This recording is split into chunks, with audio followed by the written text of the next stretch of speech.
السلام علیکم ورحمۃ اللہ وبرکاتہ. Iran Israel war and the end of times. My dear brothers and sisters, اس وقت آپ کو پتہ ہی ہے کہ ایران اور اسرائیل کی جو جنگ چل رہی ہے وہ دن بدن ایسکلیٹ کرتی جا رہی ہے. اس کا کیا مطلب ہے خطے کے لیے، اس پورے ریجن کی اسٹیبلٹی یا ڈی اسٹیبلٹی کے لیے؟ مسلم امت کا اس وقت کیا رول بنتا ہے؟ آخر یہ جنگ کیوں ہو رہی ہے؟ اسرائیل چاہتا کیا ہے؟ کیا امریکہ اس کا ساتھ دے رہا ہے، نہیں دے رہا؟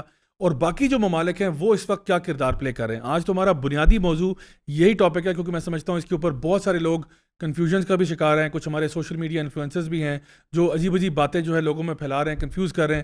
تو آج ہم انشاءاللہ اس کو پوری طرح سے ڈیسیکٹ کریں گے کہ یہ مسئلہ اصل میں ہے کیا. اس کے علاوہ دیگر کچھ خبریں آپ کے ساتھ شیئر کریں گے. All this and much more in today's episode of MWA. Cue the intro. الله أكبر صيحتي كالهول زلزلت الرعود.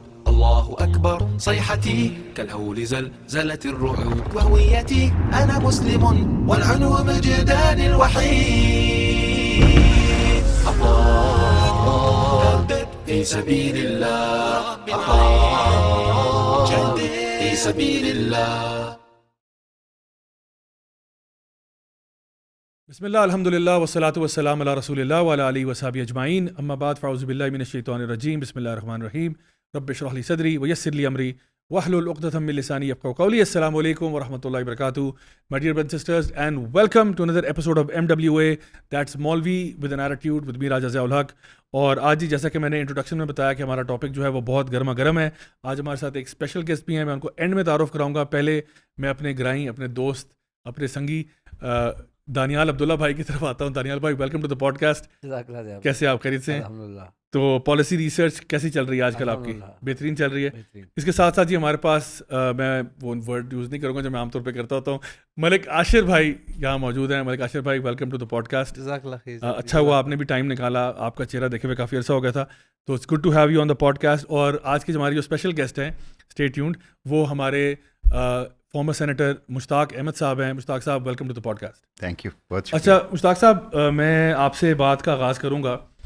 شیخ الاسلام ابن تیمیہ جو ہے نا، ان کا ایک بڑا مشہور قول ہے. وہ کہتے تھے کہ لوگ میرا کیا بگاڑ سکتے ہیں؟ اگر مجھے جلا وطن کر دیں گے تو میں اللہ کی زمین میں گھوموں گا اور اس کا سبحان اللہ الحمدللہ کہوں گا. اگر مجھے قید کر دیں گے تو میں اللہ کی تسبیحات بیان کروں گا. اللہ بذکر اللہ تطمئن القلوب، یقیناً اللہ کی ذکر میں ہی دلوں کو اطمینان ملتا ہے.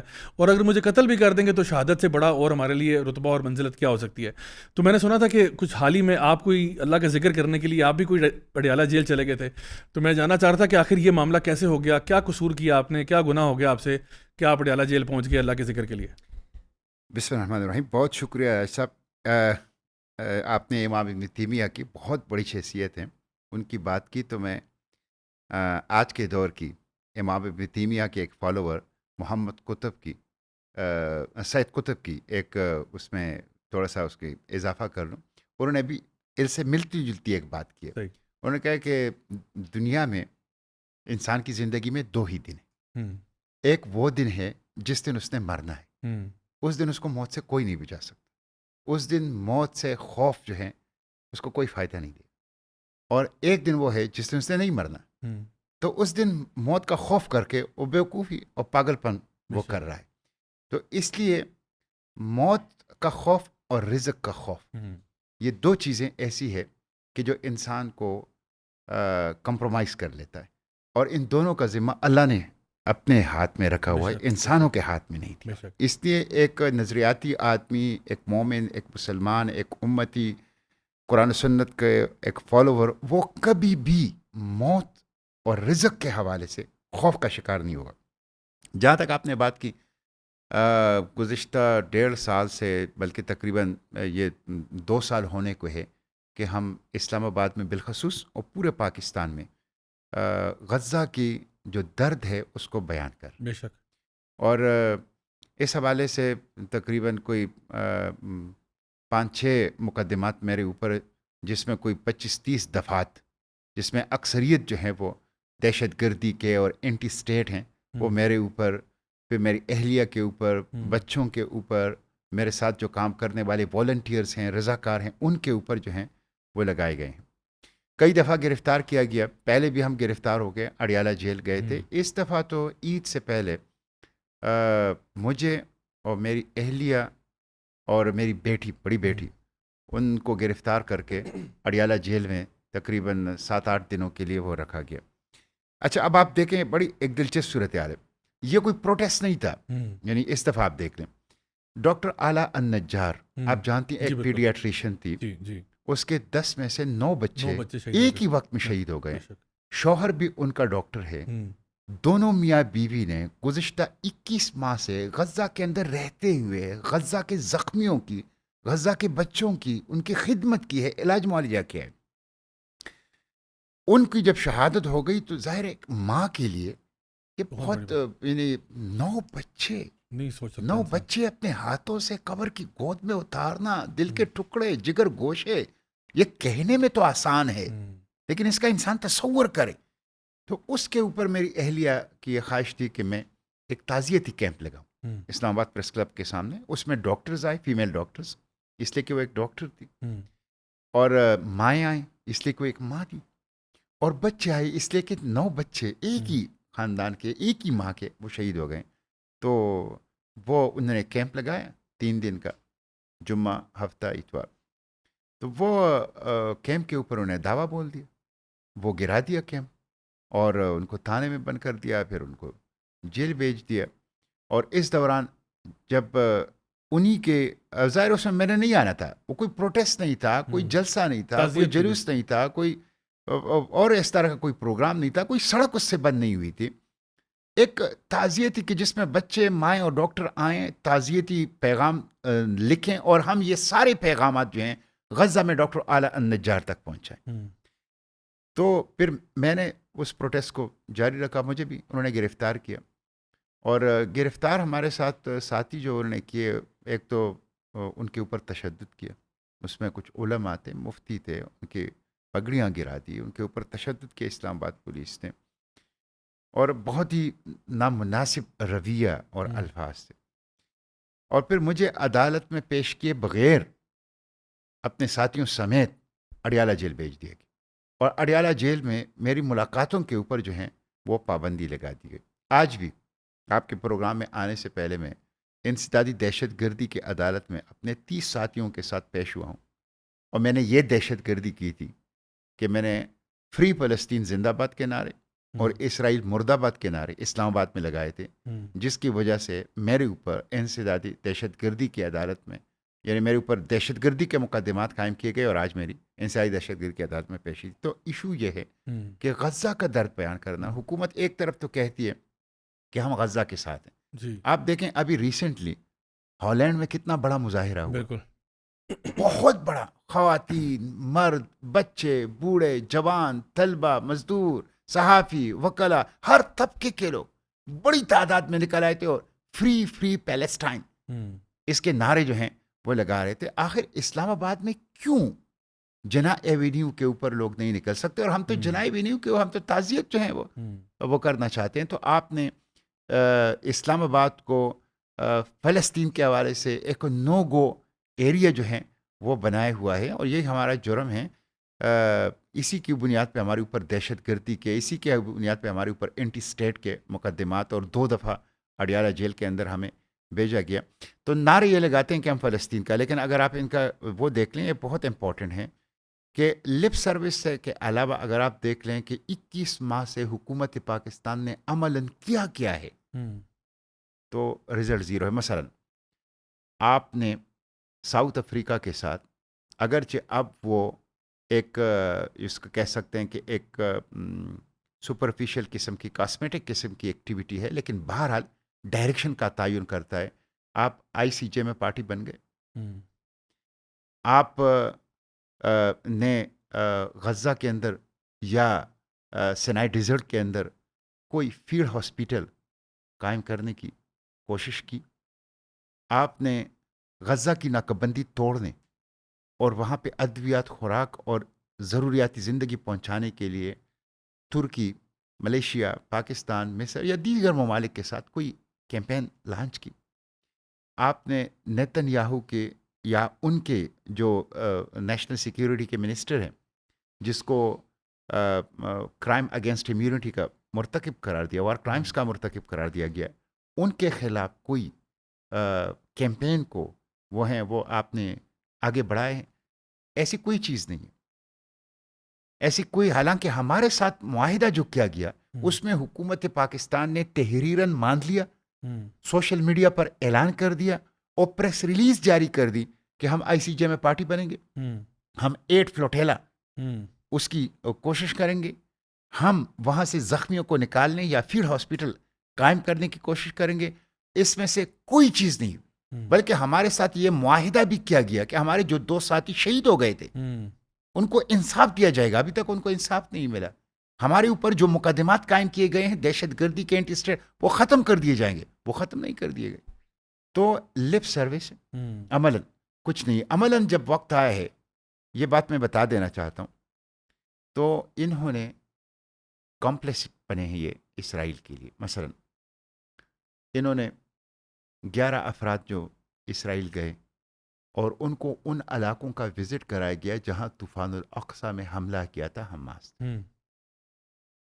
ان 11 افراد کے نام ابھی تک یہ سامنے نہیں لائے، اور اس دن وزیر دفاع خواجہ آصف نے فلور آف دا پارلیمنٹ پہ کہا کہ ہمیں پتہ ہے کہ کون گیا ہے، کس کے سہولت کاری سے گیا ہے، کس طرح گیا ہے، لیکن ہم ان باتوں کو چھوڑتے ہیں۔ بھائی کیسے چھوڑتے ہیں، کیسے چھوڑتے ہیں؟ نمبر 1۔ نمبر 2، یونائٹڈ نیشن کے اندر جس طرح ایک ریزولوشن OIC کی طرف سے پیش ہوئی اور اس کو پھر یونائٹڈ نیشن نے اس کے اوپر ایک ادارہ بنانا تھا، اور اس میں independent impartial investigative mechanism IIM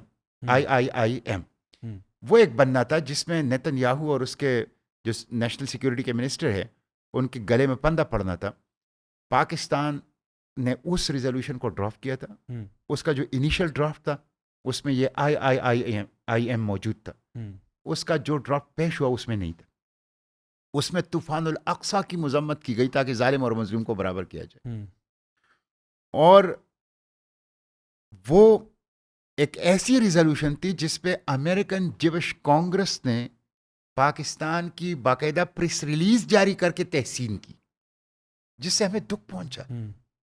تحسین تو ابو عبیدہ کو کرنا چاہیے تھا، تحسین تو حماس کے لوگوں کو کرنا چاہیے تھا، محمد الزیف کو کرنا چاہیے تھا، خالد مشعل کو کرنا چاہیے تھا۔ تحسین آپ کی امریکن جوش کانگریس جو ہے وہ کر رہی ہے۔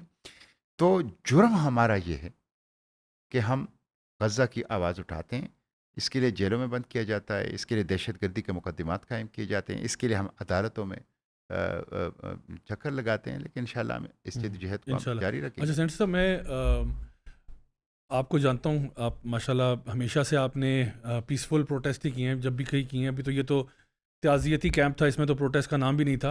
اور اس کے علاوہ یہ کہ آپ ماشاءاللہ جب بھی بات ہوئی، ہم نے بوائیکاٹ کی بھی بات کی اور اس طرح کی، تو آپ نے اس ٹائم پہ بھی بہت مذمت کی ان لوگوں کی جو کہ بوائیکاٹ کے نام پر توڑ پھوڑ کرتے رہے ہیں، اور کسی نے KFC میں کسی کو مار دیا اور یہ کر دیا۔ تو ہمیشہ سے مجھے پتہ ہے، اور ہم ہمیشہ سے اپنے پوڈ کاسٹ پہ بھی یہی بات کرتے ہیں کہ دیکھیں، پیسفل پروٹیسٹ ہمارا جمہوری حق ہے، ڈیموکریٹک رائٹ ہے۔ ہمارا مین مقصد جو ہے ایسی کام کرنے میں وہ یہ ہوتا ہے کہ لوکل اویئرنیس کریٹ کرنا، تاکہ لوگ اپنے مسلمان بہن بھائیوں کے دکھ اور غم کو بھول نہ جائیں۔ جب ہم لوگ کہتے ہیں کہ ہم لوگ اسلامی جمہوریہ پاکستان والے ہیں، جب ہم لوگ کہتے ہیں ہمارا آئین جو ہے وہ اللہ تعالیٰ کی حاکمیت کو تسلیم کرتا ہے، تو ہم لوگوں تک یہ بات بھی پہنچاتے ہیں کہ دیکھیں، المؤمنون اخوہ، مسلمان آپس میں بھائی ہوتے ہیں، اور اللہ کے نبی صلی اللہ علیہ وسلم کی جو حدیث ہے کہ مسلمان ایک جسم کے مانند ہوتے ہیں، ایک حصے میں تکلیف ہوتی ہے تو پورے جسم میں ہوتی ہے۔ تو اگر تو ہمیں تکلیف نہیں ہو رہی تو پھر ہمیں اپنے بارے میں سوچنا چاہیے کہ کیوں تکلیف نہیں ہو رہی، اور اگر ہمارے بہن بھائی اپنے کسی اور بہن بھائی کے دکھ کے بارے میں بات کر رہے ہیں تو اس میں ایسی کیا بات ہے۔ تو انشاءاللہ اس بات پہ بھی ہم آئیں گے کہ آخر ایسا کیوں ہے، مطلب یہ جو جوئش لابی ہے یا جو جوئش زائنسٹس ہیں، کیا ایسا کوئی یہ چھو منتر ہے ان کے پاس کہ یہ پوری دنیا کو جو ہے نا وہ مینیپولیٹ بھی کر رہے ہیں؟ اور خاص طور پر اس وقت جب ہم لوگ ابھی بات کریں گے ایران اور اسرائیل کی وار کی، اس میں کس طرح سے آج کل جو امریکہ کا رول ہمیں نظر آ رہا ہے، اور جس طرح سے ٹرمپ کی ٹویٹس ہمیں نظر آ رہی ہیں جو کہ کافی مزاحیہ خیز بھی ہیں لیکن افسوسناک بھی ہیں اور خوفناک بھی ہیں، کہ امریکہ کا صدر جو ہے وہ کس قسم کی زبان استعمال کر رہا ہے اور کس قسم کی باتیں کر رہا ہے۔ ابھی تھوڑی دیر پہلے انہوں نے ایک تماشا لگایا ہوا تھا ایلون مسک اور آپس میں، یعنی جس طرح 2 اسکول کے لڑکے آپس میں لڑ رہے ہوتے ہیں نا، وہ ٹویٹر پہ اپنا سارا جو ہے وہ ڈرٹی لانڈری وہاں پہ آ کے دھو رہے ہیں۔ تو وہ تو بڑا پریشان کن تھا، لیکن ابھی جو ریسنٹ آئے ٹویٹس اور جہاں پہ اس کی جو لینگویج ہے وہ وی کے زمرے میں آ گئی ہے، یعنی کہ جی اسرائیل جو ہے وہ حملہ کر رہا ہے ایران کے اوپر، تو وہ کہتے ہیں جی we are in control of the skies over Iran, we are going to find جو نا وہ خمینائی کو ہم پکڑ لیں گے اور ہمیں پتہ ہے وہ کہاں پہ۔ یار آپ سے کس نے پوچھا ہے؟ جنگ ادھر ہو رہی ہے, آپ کیوں بیچ میں کود رہے ہو؟ یعنی اس کا مطلب ہے آپ آفیشیلی اناؤنس کر رہے ہو. ریسنٹلی وہ ایک ٹکر کارلسن کا انٹرویو ہوتا ہے, امریکن جرنلسٹ ہیں, اس نے وہ ٹیڈ کروز کو اپنے ساتھ بلایا ہوا تھا پوڈ کاسٹ پہ, اور وہاں پہ اس نے سوال پوچھا کہ ایگزیکٹلی یہی پوچھا, اس نے کہا آپ یہ وی والی لینگویج کیوں بول رہے ہو, تو کیا امریکہ انوالو ہو چکا ہے؟ تو اس نے پھر آئیں بائیں شائیں کی تھوڑی سی, تو اس نے کہا کہ ہاں اسرائیل کر رہا ہے, ہم سپورٹ دے رہے ہیں. اس نے کہا اگر یہ بات آپ کہہ رہے ہیں تو یہ تو بریکنگ نیوز ہے, کیونکہ آفیشیل سٹینس تو آپ کا یہ نہیں ہے کہ ہم تو, آپ تو یہ کہہ رہے ہو آفیشیل سٹینس, تو اگر آپ میرے شو کی توسط سے یہ بات کر رہے ہو کہ امریکہ جو ہے یہ پیچھے سپورٹ کر رہا ہے, تو یہ تو پھر آپ نے میرے شو کی وجہ سے بریکنگ نیوز کر دی. اور اس نے صحیح اس کو اس پہ گرل کیا, اور یہ بھی پوچھا کہ آپ مجھے یہ تو بتائیں کہ ایران کے بارے میں آپ کیا جانتے ہیں, ایران کی پاپولیشن کے بارے میں آپ کیا جانتے ہیں, ایران کے ڈیموگرافکس کے بارے میں کیا جانتے ہیں. اور یہ باتیں جب سامنے آئیں تو اس نے آگے سے یعنی انتہا دیکھیں, وہ آ کے اس کو پھر ایک کرسچن رنگ دینا شروع ہو گیا کہ دیکھیے چونکہ بائبل میں لکھا ہوا ہے اور کہ ہمیں اسرائیل جو ہے وہ بلیسڈ ہے اور فلانا ہے, تو ہمیں یہاں سے کرنا پڑے گا. اور اس کے جواب میں ٹکر کارلسن جو ہے وہ کہتا ہے کہ جی میں بھی بہت اسٹرانگ کرسچن ہوں, مجھے تو نہیں لگتا کہ جو آپ انٹرپریٹیشن کر رہے ہیں اسرائیل, کیا وہ جو بائبل میں اسرائیل مینشنڈ ہے وہ یہی والا اسرائیل ہے جس کا یہ بارڈر ہے اور ایسے, اور نیتن یاہو اس کا یعنی جو ہے نا وہ کرتا دھرتا ہے اور چھوٹا سا فرعون بنا ہوا ہے, کیا اس کی بات ہو رہی ہے کہ اس کو ہم نے وہ کرنا ہے؟ تو یہاں پہ اب ہمیں نظر آ رہا ہے کہ یہ باقاعدہ طور پر جو امریکن پبلک ہے اس کے اندر بھی جو سینٹیمنٹ نظر آ رہا ہے, دیکھنے کو مل رہا ہے, اس میں یہی نظر آ رہا ہے کہ جو ایون جو کنزرویٹو پارٹی ہے اس کے بیچ میں بھی بہت بڑی دراڑ ڈال گئی ہے. اور وہ دراڑ جو ہے وہ اب اتنی کلیئر ہے, کیونکہ دیکھیں میں تو اکثر یہ بات کہتا ہوں کہ اب تو اندھے کو بھی نظر آ رہا ہے اسرائیل کیا کر رہا ہے, اور اگر کسی کو نہیں نظر آ رہا تو سوال یہ پیدا ہوتا ہے کیوں نظر نہیں آ رہا, آخر کیا وجہ ہے؟ کیا آپ وہی میں نے کہا نا, کیا چھو منتر آپ کو بیچا جا رہا ہے یا پلایا جا رہا ہے کہ آپ کو نہیں نظر آ رہا اسرائیل کیا کر رہا ہے, آپ کو نہیں نظر آ رہا. دیکھیں میں آپ کو ایک چھوٹی سی لسٹ دیتا ہوں, پھر میں آپ لوگوں کی طرف بھی آتا ہوں. دیکھیں آپ چاہے آئی سی جے کی بات کریں, آئی سی سی کی بات کریں, جنیوا کنونشن کی بات کریں, چارٹر آف ہیومن رائٹس کی بات کریں, یو این کی بات کریں, ایمنسٹی انٹرنیشنل کی بات کریں, کون سے انٹرنیشنل لا کی وائلیشن اسرائیل نہیں کر چکا؟ کون سا, مطلب آپ لٹرلی کہتے ہیں نا لا بک اٹھائیں اور دیکھیں اس میں سے کون سا ایسا قانون ہے جو وائلیٹ نہیں ہوا یہاں پہ, چاہے وہ لوگوں کو نقل مکانی کرنے پہ مجبور کرنا ہو, چاہے وائٹ فاسفورس استعمال کرنا ہو, چاہے آپ نے سویلین انفراسٹرکچرز کو بوم کرنا ہو, اسکول ہیں, کالجز ہیں, چاہے آپ نے لوگوں کو اٹھا لینا ہو, جرنلسٹ مار دینے ہو, ایڈ ورکرز مار دینے ہو, یعنی ان پرووکڈ اٹیکس کرنے ہو, وہ جو فریڈم فورٹیلا کی آپ نے بات کی ابھی, جو میڈلین وہاں پہ گیا انٹرنیشنل واٹرز میں اس پہ قبضہ کر لینا, بندے وہاں سے اغوا کر لینا, مطلب یہ تو اس قسم کی بدماشی ہے جو کہ فرینکلی مجھے تو یعنی میں اس کی مثال دیتا ہوں کہ جو باولا کتا بھی اس طرح بیہیو نہیں کرتا. یعنی ہوتا ہے نا کہ جہاں پہ ایک بندہ بالکل آؤٹ آف کنٹرول ہو گیا, جدھر منہ مارا, یعنی کسی بھی انٹرنیشنل قانون کی پابندی نہیں کی جا رہی, حتیٰ کہ آئی سی سی آئی سی جے کی طرف سے اریسٹ وارنٹ جاری ہو چکے ہیں. اور ہم اور دیکھیں کس منہ سے آپ ایک ایسے بندے کو سپورٹ کریں گے جس کے خلاف اریسٹ وارنٹ جاری ہوئے ہیں. تو جہاں پہ آپ نے کسی کو پکڑنا ہوتا ہے تو کیا کہتے ہیں, ڈوبتے کو تنکے کا سہارا. کسی کے بارے میں جس طرح مجھے یاد ہے back in the day, I think یہ 2003 کی بات ہے, جب یہ کولن پاول نے یو این کے سیکورٹی وہ جو ہے نا سیکورٹی کاؤنسل میں بیٹھ کے یہ کہا تھا کہ جی ہمیں انٹیلیجنس ملی ہے کہ ویپنز آف میس ڈسٹرکشن جو ہے وہ عراق میں پائے جاتے ہیں. اچھا وہ کوئی انٹیلیجنس تھی آپ کے پاس؟ کچھ بھی نہیں تھا, وہاں سے تو پٹاخہ بھی برآمد نہیں ہوا. تو کبھی آپ نے کسی کو پکڑنا ہوتا ہے تو کچھ بھی نہیں ہوتا تو آپ حملہ کر دیتے ہیں, اور جب چھوڑنا ہوتا ہے تو ایک بندہ جو ہے وہ دندناتا پھر رہا ہے. یعنی اگر آپ اس کو ایک تشبیہ دیں اسرائیل کو ایک بدماش کی, وہ دندناتا پھر رہا ہے, اور مجال ہے کہ آپ کسی چیز پہ بھی اس کو پکڑیں. اور اب تو وہ اتنا یعنی ہو گیا کہ ایران پہ جو یہ ان پرووکڈ اٹیک ہوا ہے, میں انشاءاللہ چاہوں گا کہ ہمارا آج ویسے وہ break the I segment normally ذرا لائٹ موڈ کا ہوتا ہے, تو میں آج کے بریک دی آئی سیگمنٹ میں آپ کو میں سنانا چاہوں گا نیتن یاہو کا ایک کلپ ہے جو کہ کامیڈی سینٹرل نے شیئر کیا آف آل ایونیوز, لیکن وہ میرا خیال ہے بہت زیادہ ہمارے آج کے اس ٹاپک سے بڑا تعلق ہے اس کا, تو وہ ذرا سنتے ہیں پھر اس کے بعد اس پہ کامنٹ کرتے ہیں انشاءاللہ. If not stopped, Iran could produce a nuclear weapon in a very short time. It could be a year, it could be within a few months. They have the wherewithal, the stored up preserved. یہ وہ ہے جو 90s سے شروع ہو رہے ہیں. 2025 سے لے کر 1990s تک جاتے ہیں نیتن یاہو کے, Weeks away from having the fissile material weeks away, for months an away, entire years away. arsenal of nuclear bombs. They're very close. They're 6 months away from being about 90% of having the 2012 میں کہہ رہا تھا 6 months away. Iran is gearing up to produce 25 bombs, atomic bombs a year. یہ 2006 والا ہے. 50 bombs in a decade. Ladies and gentlemen, time is running out. Iran will be capable of producing alone, without importing anything, nuclear bombs within 3 to 5 years. مطلب آپ سوچیں 1995 میں کہہ رہا ہے 3 to 5 ایئرز میں ایران, اور ابھی تک وہی چیز جاری ہے, اور بیوقوفی کا عالم یہ ہے کہ ابھی تک اس کو بلیو کیا جا رہا ہے کہ ایسا ہی ہوگا. دانیال بھائی میں آپ کی طرف آؤں گا. یہ جو سارا صورتحال ہے اس میں نا کئی لوگ ابھی پیشن گوئیاں چل رہی ہیں کہ جی اس وقت مین جو لوگوں کی نظر ہے نا وہ ہماری طرف ہے, پاکستان کا رول اس پہ کیا ہوگا. پوری مسلم امت کا کردار بھی ہمارے سامنے ہے, اور دیکھیں اس کی پوری ایک ہسٹری ہے کہ کس طرح سے ہمیں مینیپولیٹ کیا جاتا ہے, کس طرح سے ہماری ملکوں کو کہا جاتا ہے کہ چلیں ہم نے جو بھی آپریشن کرنا ہے آپ ایسے کریں, یا تو ہمارے ساتھی بن جائیں, یا اگر ساتھی نہیں بنا تو کم از کم نا منہ ادھر کر لیں. تو ہم جو کر رہے ہیں ہمیں کرنے دیں, ہم ایک رجیم چینج آپریشن کر رہے ہیں, آپ ادھر منہ کر لیں, ہم ذرا کچھ کارروائی کرتے ہیں تو آپ کو کوئی کچھ نہیں کہے گا. آپ اس کے بارے میں کیا کہتے ہیں؟ بالکل جا بھائی, اگر اس میں بھی میرے خیال میں دو پہلو ہیں. ایک ہے کہ آپ as a state government level پہ کیا کرتے ہیں, اور پبلک لیول پہ آپ کیا کرتے ہیں. اگر بات کی جائے پبلک لیول کی تو میرے خیال میں اس میں رتی برابر شک نہیں ہے کہ جو پاکستان کے عوام ہے, پاکستان کے جو لوگ ہیں وہ کہاں پر کھڑے ہوئے ہیں وہ ہم سب کو پتہ ہے. لیکن جیسے ابھی سینیٹر صاحب نے بھی بات کی, ہماری اسٹیٹ کا جو نیریٹو ہے وہ ایک بڑا کنفیوزنگ نیریٹو ہے. اگر آپ ہمارے ڈیفینس منسٹر کو اٹھا کے دیکھیں, ابھی پچھلے دنوں انہوں نے رضا پہلوی دا سیکنڈ کے اوپر ایک بڑی سخت ٹویٹ کی, جب اس نے کہا کہ جی ایران کے اندر یعنی اب چینج آنے کا وقت آ گیا, تو اس پہ انہوں نے بڑا سخت سٹینس لیا. اس کے علاوہ آفیشیلی اگر دیکھا جائے تو انہوں نے ایران کا جو رائٹ ٹو سیلف ڈیفینس ہے اس کو انہوں نے کیا, اور اسرائیل کی جو جارحیت ہے اس کو بھی کسی حد تک کنڈیم کیا. لیکن ایٹ دا سیم ٹائم جیسا بھی سینیٹر صاحب بھی بتا رہے تھے کہ پچھلے 2 سال سے جب سے یہ واقعہ شروع ہوا ہے تو ایسا لگتا ہے کہ ہم جو سٹینس ہمارا ہونا چاہیے, جو ہمارا پبلک سینٹیمنٹ ہے, وہ ہمیں اسٹیٹ لیول پہ نہیں نظر آتا.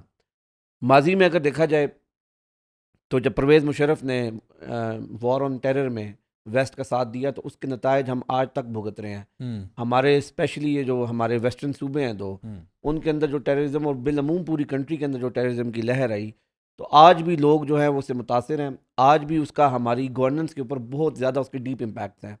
اور 1 لاکھ کے قریب, یہ آج 10 سال پہلے فگر آئی تھی کہ 80,000 کے قریب لوگ وار آن ٹیرر میں مارے گئے. میرے خیال میں اگر پچھلے 10 سال کی بھی آپ فگرز ایڈ کریں تو یہ تقریباً 1 لاکھ کے قریب لوگ بنتے ہیں جو کہ مارے گئے. اس کے علاوہ کتنے لوگ ڈسپلیس ہوئے وہ آپ کے سامنے ہے. تو اسی طرح یہ جو پورا ایران والا ایشو ہے, اس میں دیکھیں یہ بھی ہمارے بالکل بارڈر کے اوپر وار آ چکی ہے, اور بظاہر لگ ایسا رہا ہے کہ خدا نخواستہ ہم وہ ماضی والی جو غلطی جو آج سے 20-25 سال پہلے ہم نے کی تھی وار آن ٹیرر کے حوالے سے, وہ دوبارہ نہ دہرا دیں. لیکن اس بار اگر ہم یہ غلطی دہراتے ہیں تو اس کے جو کانسیکوینسز ہوں گے وہ بہت زیادہ ڈیوسٹیٹنگ ہوں گے. ہماری آپ دنیا میں فی الوقت کیا ہو رہا ہے, فلسطین میں کیا ہو رہا ہے, اگر اس سے ہم قطع نظر بھی 2 منٹ کے لیے, ہمارے اپنے ملک کے اندر یہ ہمارے لیے بالکل اچھا نہیں ہوگا اگر اس بار ہم غلط سائٹ یوز کرتے ہیں. اور اگر آپ یہ پورا وہ اٹھا کر دیکھیں ضیاء بھائی کہ پورا وہ جو سینیریو ہے, ابھی آپ نے اس کی نتن یاہو کی ویڈیو پلے کی, تو آج سے 20-25 سال پہلے جب عراق کے اوپر امریکہ نے اٹیک کیا تو بالکل یہی نیریٹو تھا کہ جی ویپنز آف میس ڈسٹرکشن ہے. افغانستان کو جب انویٹ کیا تو ان کے پیچھے الزام لگایا کہ جی یہ 9/11 کے پیچھے.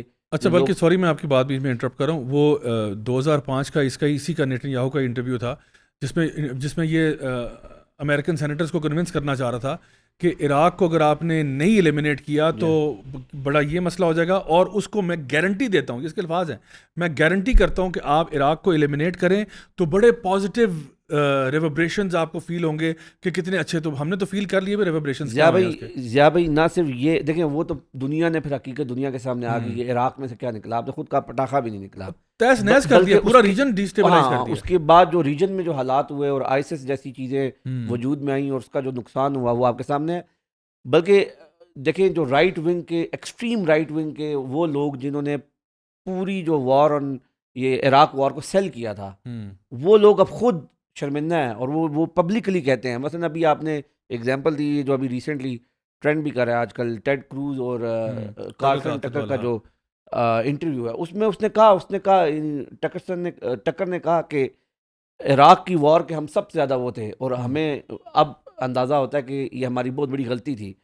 اور ابھی اگر آپ ٹیڈ کروز کی, جو کہ ریپبلکنس کا ایک بہت مین, یعنی ٹیکسس سے وہ سینیٹر ہے, یعنی بہت امپورٹنٹ اسٹیٹ ہے اس کی, تو اس سے جب سوال جواب کیے تو وہ آپ کے سامنے ہے کہ بالکل ان کو نہیں پتا یہ کیا کر رہے ہیں, اور ان کا جو لاجک ہے نا اور ریشنل ہے جو پوری یہ جو نئی جنگ یہ شروع کرنا چاہ رہے ہیں اس کے پیچھے, تو وہ بالکل ورنہ اگر ایک آپ 4-5 سال کے بچے سے پوچھیں تو وہ آپ کو شاید بہتر لاجک دے دے. ہوں تو لہٰذا اس میں اب ہمارے جو کرنے کا کام ہے، ہمارے جو سب سے پہلے تو ضیاء بھائی میں سمجھتا ہوں کہ ہمیں آن اے پبلک لیول، کیونکہ دیکھیں فیصلے اوپر ہوتے ہیں، بظاہر عام آدمی کو یہ لگتا ہے کہ یار یہ تو قومی سطح کے فیصلے ہیں، اس سے میرا کوئی تعلق نہیں ہے، لیکن اس کے جو اثرات ہیں نا وہ میری اور آپ کی زندگی میں بھی آئیں گے.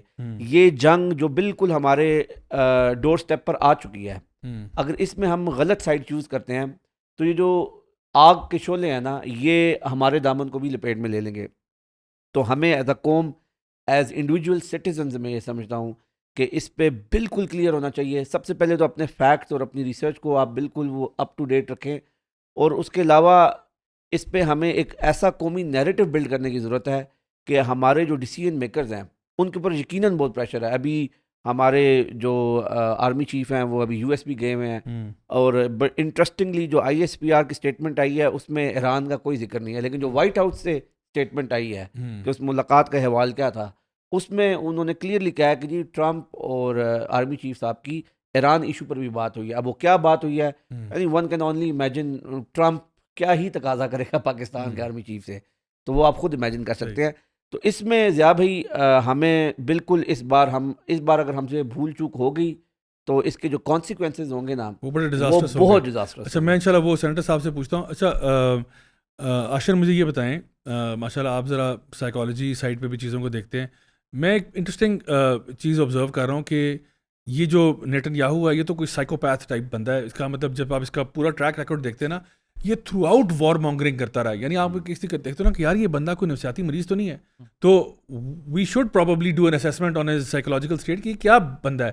دوسرا ٹرمپ بھی جو ہے نا وہ بھی کچھ عجیب و غریب قسم کی حرکتیں کرتا ہے، ایراٹک بیہیویئر ہے اور بہت امپلسو بیہیویئر ہے. اور ایک طرف اس نے دیکھو جو ووٹ اکٹھا کیا تھا نا وہ کچھ بڑے اصولی باتوں پر کیا تھا. چلو اس میں کچھ پازیٹیو چیزیں تھی کہ جی ہم LGBT والا نہیں کریں گے اور امریکہ فرسٹ رکھیں گے اور امریکہ کسی فورن جنگ کا حصہ نہیں بنے گا. لیکن اب جو یہ جو دڑاڑ پڑی ہے نا یہ جو کنزرویٹو پارٹی کے اندر بھی ریپبلکن پارٹی میں، اس کی بھی ایک بہت بڑی وجہ یہ ہے کہ جو لوگ جنہوں نے اس کو ووٹ دیا تھا وہ اسی بنیاد پر دیا تھا کہ بھئی ہم امریکہ پہ فوکس کریں گے، ہم کسی اور کی جنگ نہیں لڑیں گے. اس وقت Nitin Yahoo is trying his level best کہ وہ ٹرمپ کو اس میں گھسیٹے، اور ٹرمپ اس میں کود چکا ہے. کود اس طرح چکا ہے کہ وہ جو اس کی ریسنٹ ٹویٹس ہیں ہم یہاں پہ دکھا بھی دیتے ہیں، جس میں اس نے کہا کہ جی انکنڈیشنل سرنڈر اور یہ وہ، اور ایران جو ہے ہم اس کو بریکٹ میں کل بھی لکھا ہوا ہے، ہم اس کو ہمیں پتہ ہے وہ کدھر ہے اور ہم اس کو فلاں کر دیں گے، ول ٹیک ہم آؤٹ اینڈ دس دیٹ. یعنی یہ ساری باتیں کرنا یہ کسی یعنی یہ دیکھیں یہ ایک یہ بھی یعنی سمجھیں کہ یعنی انٹرنیشنل قوانین کی خلاف ورزی ہے کہ آپ ایک ہیڈ آف اسٹیٹ کو جو ہے تڑی لگا رہے ہو سیدھا سیدھا کہ ہم جانتے ہیں وہ کدھر ہم اس کو مار دیں گے. یار آپ کون ہو؟ Who are you? تو مجھے یہ بتائیں کہ یار یہ کوئی نارسسسٹک پرسنالٹی ہے، یہ کوئی سائیکولوجیکل ڈس آرڈر ہے، کوئی بائی پولر ہے، کوئی PTSD ہو رہا ہے ان کو، کیا ہو رہا ہے ان کو؟ اچھا ضیاء بھائی اس کے اندر نا تھوڑا سا نیریٹیو، یہ والا نیریٹیو سمجھنے سے پہلے میں ایک چیز ایڈ کر دوں دانیال بھائی کی بات میں. ہم ایک اسٹیٹ کے لیول پہ تو بات کر رہے ہیں، ہمیں ایک امپورٹنٹ فیکٹر یہاں پہ دیکھنے کی بڑی ضرورت ہے، اور وہ یہ ہے کہ ہمیں اپنے ڈفرینسز کو ایک سائڈ پہ رکھ کے، غزہ ہم دیکھ چکے ہیں کیا ہوا جب ہم ڈفرینسز پہ کھڑے رہے اور ہم اپنے صرف گھروں کو بچاتے رہے. اور یہ وہی والی حساب ہے کہ اگر ایک شیر آتا ہے اور ایک جھنڈ ہے بکریوں کا تو وہ ایک بکری کو کھا رہا ہے تو باقی ساری پیچھے بھاگ رہی ہیں کہ جی آج کی اس کی بھوک ختم ہو گئی تو اب یہ ہمارے پیچھے نہیں آئے گا. So we need to be very much clear about the fact and it is a pleasant notion after saying what has happened in Gaza کہ الٹیمیٹلی جب ایران پہ ایک انپریسیڈنٹڈ اٹیک ہوتا ہے اسرائیل کی طرف سے تو پاکستان کا بھی ایک سٹانس آتا ہے. خواجہ آصف کی طرف سے ایک سٹانس آتا ہے، ڈیفنس منسٹر ہیں. سعودیہ کی طرف سے بھی ایک بڑے کلیئر، بہت کلیئرٹی سے، ایٹ دا سیم ٹائم بڑی کیئرفلی چوزن ورڈز ہیں کہ اسلامک بریدرن ہیں and it's a country that will be able to support. So یہ ساری چیزیں دیکھنے والی ہیں، اور اسی ٹائم کے دوران آپ کو کچھ ایسے انٹرنل لوگ اور انٹرنل آرگنائزیشنز، انٹرنل پپٹس بھی نظر آئیں گے جو کہ خانہ جنگی کی طرف لے کے جائیں گے اور وہ مسلکی نظر سے ایک چیز کو دیکھ رہے ہوں گے. So this is very important to understand کہ یہ جس وقت when it's war it's not the sectarianism that will help you, in fact it's against you. So we need to be very much careful about the fact کہ ہمیں کس side پہ اور کن چیزوں کو اپنے فیکٹس اور ریسرچ کا پارٹ بنانا جو دانیال بھائی کہہ رہے تھے. سو آفٹر دیٹ جو آپ نے پرسنالٹی کی بات کی تو جابھی وہ کوئی بھی ایک نارمل انسان بہت ساری باتوں کو ڈاٹس کو کنیکٹ کر سکتا. نیتن یاہو اٹ سیلف بہت ساری رپورٹس موجود ہیں کہ نیتن یاہو جو ہے وہ خود ہی is trying to gain again popularity into his people because he is losing control over the people politically. But جو بھی وہ کر رہا ہے اس کی it's not working. It's not working. That's why. جا رہا ہے. Yes, that's why he is. اب امریکہ کی بھی سچویشن ڈونلڈ ٹرمپ کو بھی میں ساتھ لے کے چلوں گا کیونکہ دونوں جو مینیکس ہیں نا ان دونوں کی باڈی لینگویجز آپ کو بہت ابرپٹ باڈی لینگویجز ہیں ان کی باڈی لینگویجز سے آپ کو پتہ لگتا ہے کہ ایک نارمل انسان کی باڈی لینگویج میں اگر وہ نارسسسٹ بھی ہے اگر وہ سائیکوپیتھ بھی ہے تو اس کی باڈی لینگویج میں کنسسٹنسی ہوتی ہے. ان کی باڈی لینگویجز میں کوئی کنسسٹنسی نہیں ہے. ابھی جو آپ نے بریک دی آئس سیگمنٹ میں بھی ایک ان کا کلپ چلایا. So how could a person contradict himself in the first place, even if he is a narcissistic person? The point is they are smart enough, but the point is کہ وہ اس وقت all these connections show that they are following something else. There is some other authority, people, group that has been followed and instructions are being followed.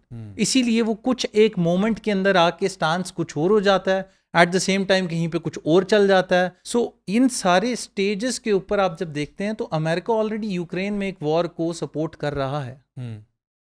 ساتھ میں ایران کے ساتھ اگر یہ چیزیں چھڑ جاتی ہیں, پیچھے کچھ ٹائم پہلے ہی انڈیا کو کس طریقے سے سپورٹ کیا گیا ان آل آف دیز تھنگس. سو ان ساری چیزوں کو جب آپ دیکھتے ہیں تو آپ کو نظر آتا ہے کہ yes there is a probability that there is something else which is being pursued. اور اسی طرح جو بھی آپ یو ایس سینیٹر کی بات کر رہے تھے جو وہ ببلیکل اپنے ریفرنسز کوٹ کر رہے ہیں کہ اب we are following Bible and the blessed people need to be supported, اور یہ ساری چیزیں when you connect the dots so there is something else going on at the back. میں یہاں پہ ایک اور پوسٹ جو ہے وہ ڈالتا ہوں, ایک ٹویٹ بھی کیا تھا ڈونلڈ ٹرمپ نے. ان کے جو امبیسڈر ہیں مائک ہکبی, جو اسرائیل کے امبیسڈر ہیں امریکہ کی طرف سے, انہوں نے ایک بڑا ہی عجیب و غریب قسم کا جو ہے وہ میسج ڈونلڈ ٹرمپ کے لیے بھیجا ہے. وہ میں پڑھ دیتا ہوں آپ کو. وہ کہتے ہیں جی مسٹر پریزیڈنٹ, اور وہاں پہ آپ سنیں ذرا وہ کس طرح سے ان کو نا ایک مسایہ کے طور پہ ثابت کر رہے ہیں. کہہ رہے ہیں mister president God spared you in Butler Pennsylvania, جب وہ ان کے اوپر اٹیک ہوا تھا. تو کہہ رہے ہیں to be the most consequential president in a century, مطلب آپ مبالغہ آ رہی چیک کریں. اور یہ بائی دا وے جو مائک ہکبی ہیں یہ پیسٹر بھی رہ چکے ہیں, ٹھیک ہے, مطلب یہ ایک سمجھ لیں کہ ایک دینی یا مذہبی شخصیت بھی رہ چکے ہیں, اور پھر امبیسڈر بھی اور پولیٹیشین بھی اور سارا کچھ. وہ کہتے ہیں کہ جی in a century maybe ever, یعنی آپ جو ہے the most consequential president in a century, یا شاید پوری انسانی تاریخ میں آپ سے بڑا بندہ جو ہے نا وہ نہیں آیا. The decisions on your shoulders I would not want to be made by anyone else. جو اس وقت برڈن آپ کے کندھوں پہ ہے نا, میں سمجھتا ہوں آپ کے علاوہ کوئی اس فیصلے کو نہیں کر سکتا. کیا نہیں کر سکتا کہ اسرائیل کو ہیلپ کرے جب سارے گالیاں نکال رہے ہیں اسرائیل کو, ایون امریکن پبلک تپی ہوئی ہے.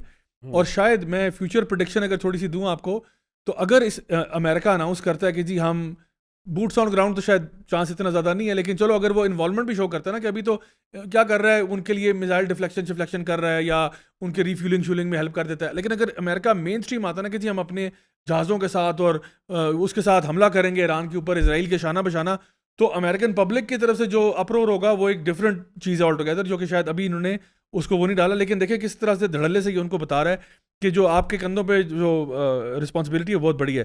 آگے لکھتے ہیں you have many voices speaking to you sir, بہت ساری آوازیں آپ سے بات کر رہی ہیں, but there is only one voice that matters. Which voice? His voice, یعنی اللہ کی آواز سنو. اچھا اللہ کی آواز کیا کہہ رہی ہے بھائی؟ یہ جو پیسٹر صاحب ہیں کیا کس طرف اشارہ کر رہے ہیں؟ I am your appointed servant in this land, مطلب میں اسرائیل میں آپ کا نوکر ہوں جی. And I am available for you, but I do not try to get in your presence often because I trust your instincts. یعنی آپ تو اتنے اعلیٰ بندے ہیں کہ میں تو آپ کو انٹرپٹ بھی نہیں کرتا, آپ جو فیصلے کرتے ہیں بہترین کرتے ہیں میرے بغیر بھی. No president in my lifetime has been in a position like yours. Not since Truman in 1945. I don't reach out to persuade you, only to encourage you. یعنی یہ دیکھیں نا جو چالاکیاں ہوتی ہیں. I believe you will hear from heaven, and that voice is far more important than mine or anyone else's. یعنی کہ اب جو ہے وہ کہہ رہا ہے ٹرمپ جی آپ کو الہام آئے گا. اب دیکھیے ذرا ایک بندہ پہلے نارسسسٹ ہے, اس کو آپ نے اور اس طرف لگا دیا اور کہا اب تو میں آسمانوں سے آواز آئے گی. کیا آواز آئے گی جی؟ اچھا جی, you sent me to Israel to be your eyes, ears and voice and make sure our flag flies above our embassy. My job is to be the last one to leave. I will not abandon this post. Our flag will not come down. You did not seek this moment. This moment sought you. کیا بات ہے یار, میں motivate ہو رہا ہوں یہاں بیٹھا بیٹھا. اچھا جی, it is my honour to serve you Mike Huckabee. اور یہ جی وائٹ ہاؤس کی طرف سے یہ انہوں نے ڈونلڈ ٹرمپ نے ٹویٹ بھی کر دیا. اچھا سینیٹر صاحب, میں آپ کی طرف آتا ہوں. ایک تو میں یہ چاہنا چاہوں گا, ابھی جس طرح دانیال بھائی نے بھی بتایا کہ یہ ہمارے لیے کانسیکوینسز ڈیزاسٹرس ہوں گے, میں چاہتا ہوں آپ مجھے یہ بتائیں. دیکھیں اسرائیل کا جو پلان ہے نا, وہ پلان اس کے 2 پرونگ پلان ہے. ایک وہ کہہ رہا ہے کہ, اور اس نے کلیئرلی یہ کہا ہے, اور ریسنٹ بیان جو اس نے کہا نا, Iranian people, great Iranian people کو جو اس نے بات کی, اس نے کہا ہم آپ کا نیوکلیئر جو کیپیبلٹی ہے اس کو ہم نیوٹرلائز کرنا چاہتے ہیں. دوسرا کہا ہم رجیم چینج کرنا چاہتے ہیں. اور جو لوگ آپ میرے ساتھ ہیں, مجھے یہ بتائیں, اگر نیوکلیئر کیپیبلٹی چلی جاتی ہے تو ریجن میں کیا ہوتا ہے؟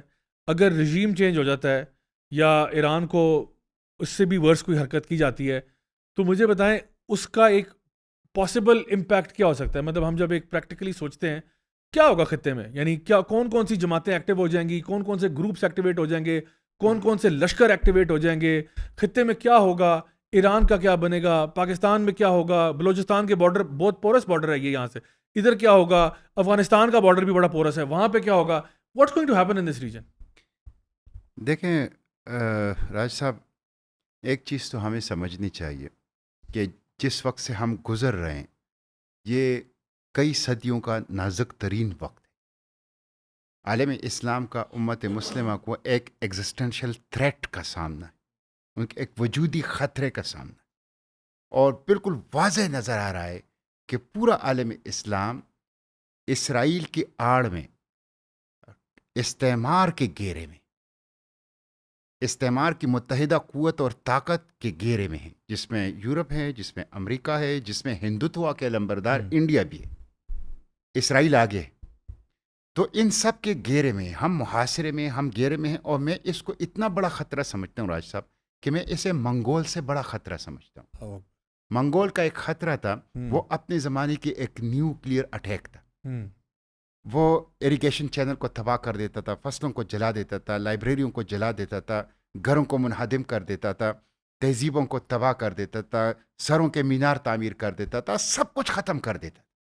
اور وہ کوئی شیعہ اور سنی کی تفریق نہیں کر رہا تھا. ٹھیک ہے, یہ اس سے بڑا تھریٹ ہے, منگول سے بڑا تھریٹ ہے. کیوں؟ منگول صرف ایک عسکری خطرہ تھا. ان کے پاس تہذیب نہیں تھی, ان کے پاس تمدن نہیں تھی, ان کے پاس ابلاغ نہیں تھا, ان کے پاس معیشت نہیں تھی, ان کے پاس نظریہ نہیں تھا, ان کے پاس کوئی ورلڈ آرڈر نہیں تھا.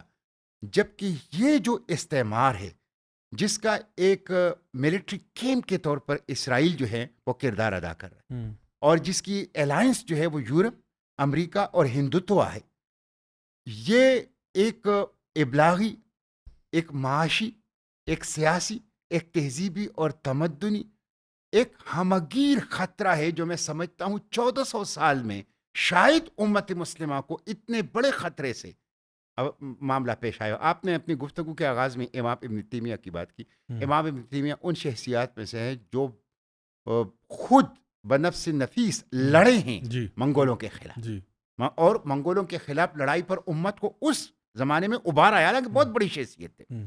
تو یہ اس سے بڑا خطرہ ہے. ہمیں عالم اسلام کے ہر فرد کو سمجھنا چاہیے, اور جب آپ سمجھیں گے تو پھر اس کے مقابلے کے لیے آپ کو مسلکی وابستگی سے اور فرقہ ورانہ وابستگی سے بالا تر ہو کر وَاعْتَصِمُوا بِحَبْلِ اللَّهِ جَمِيعًا وَلَا تَفَرَّقُوا کی مثال بن کر, بنیان مرصوص کی مثال بن کر آپ کو اس کا مقابلہ کرنا ہوگا, ورنہ باری باری سب کی باری.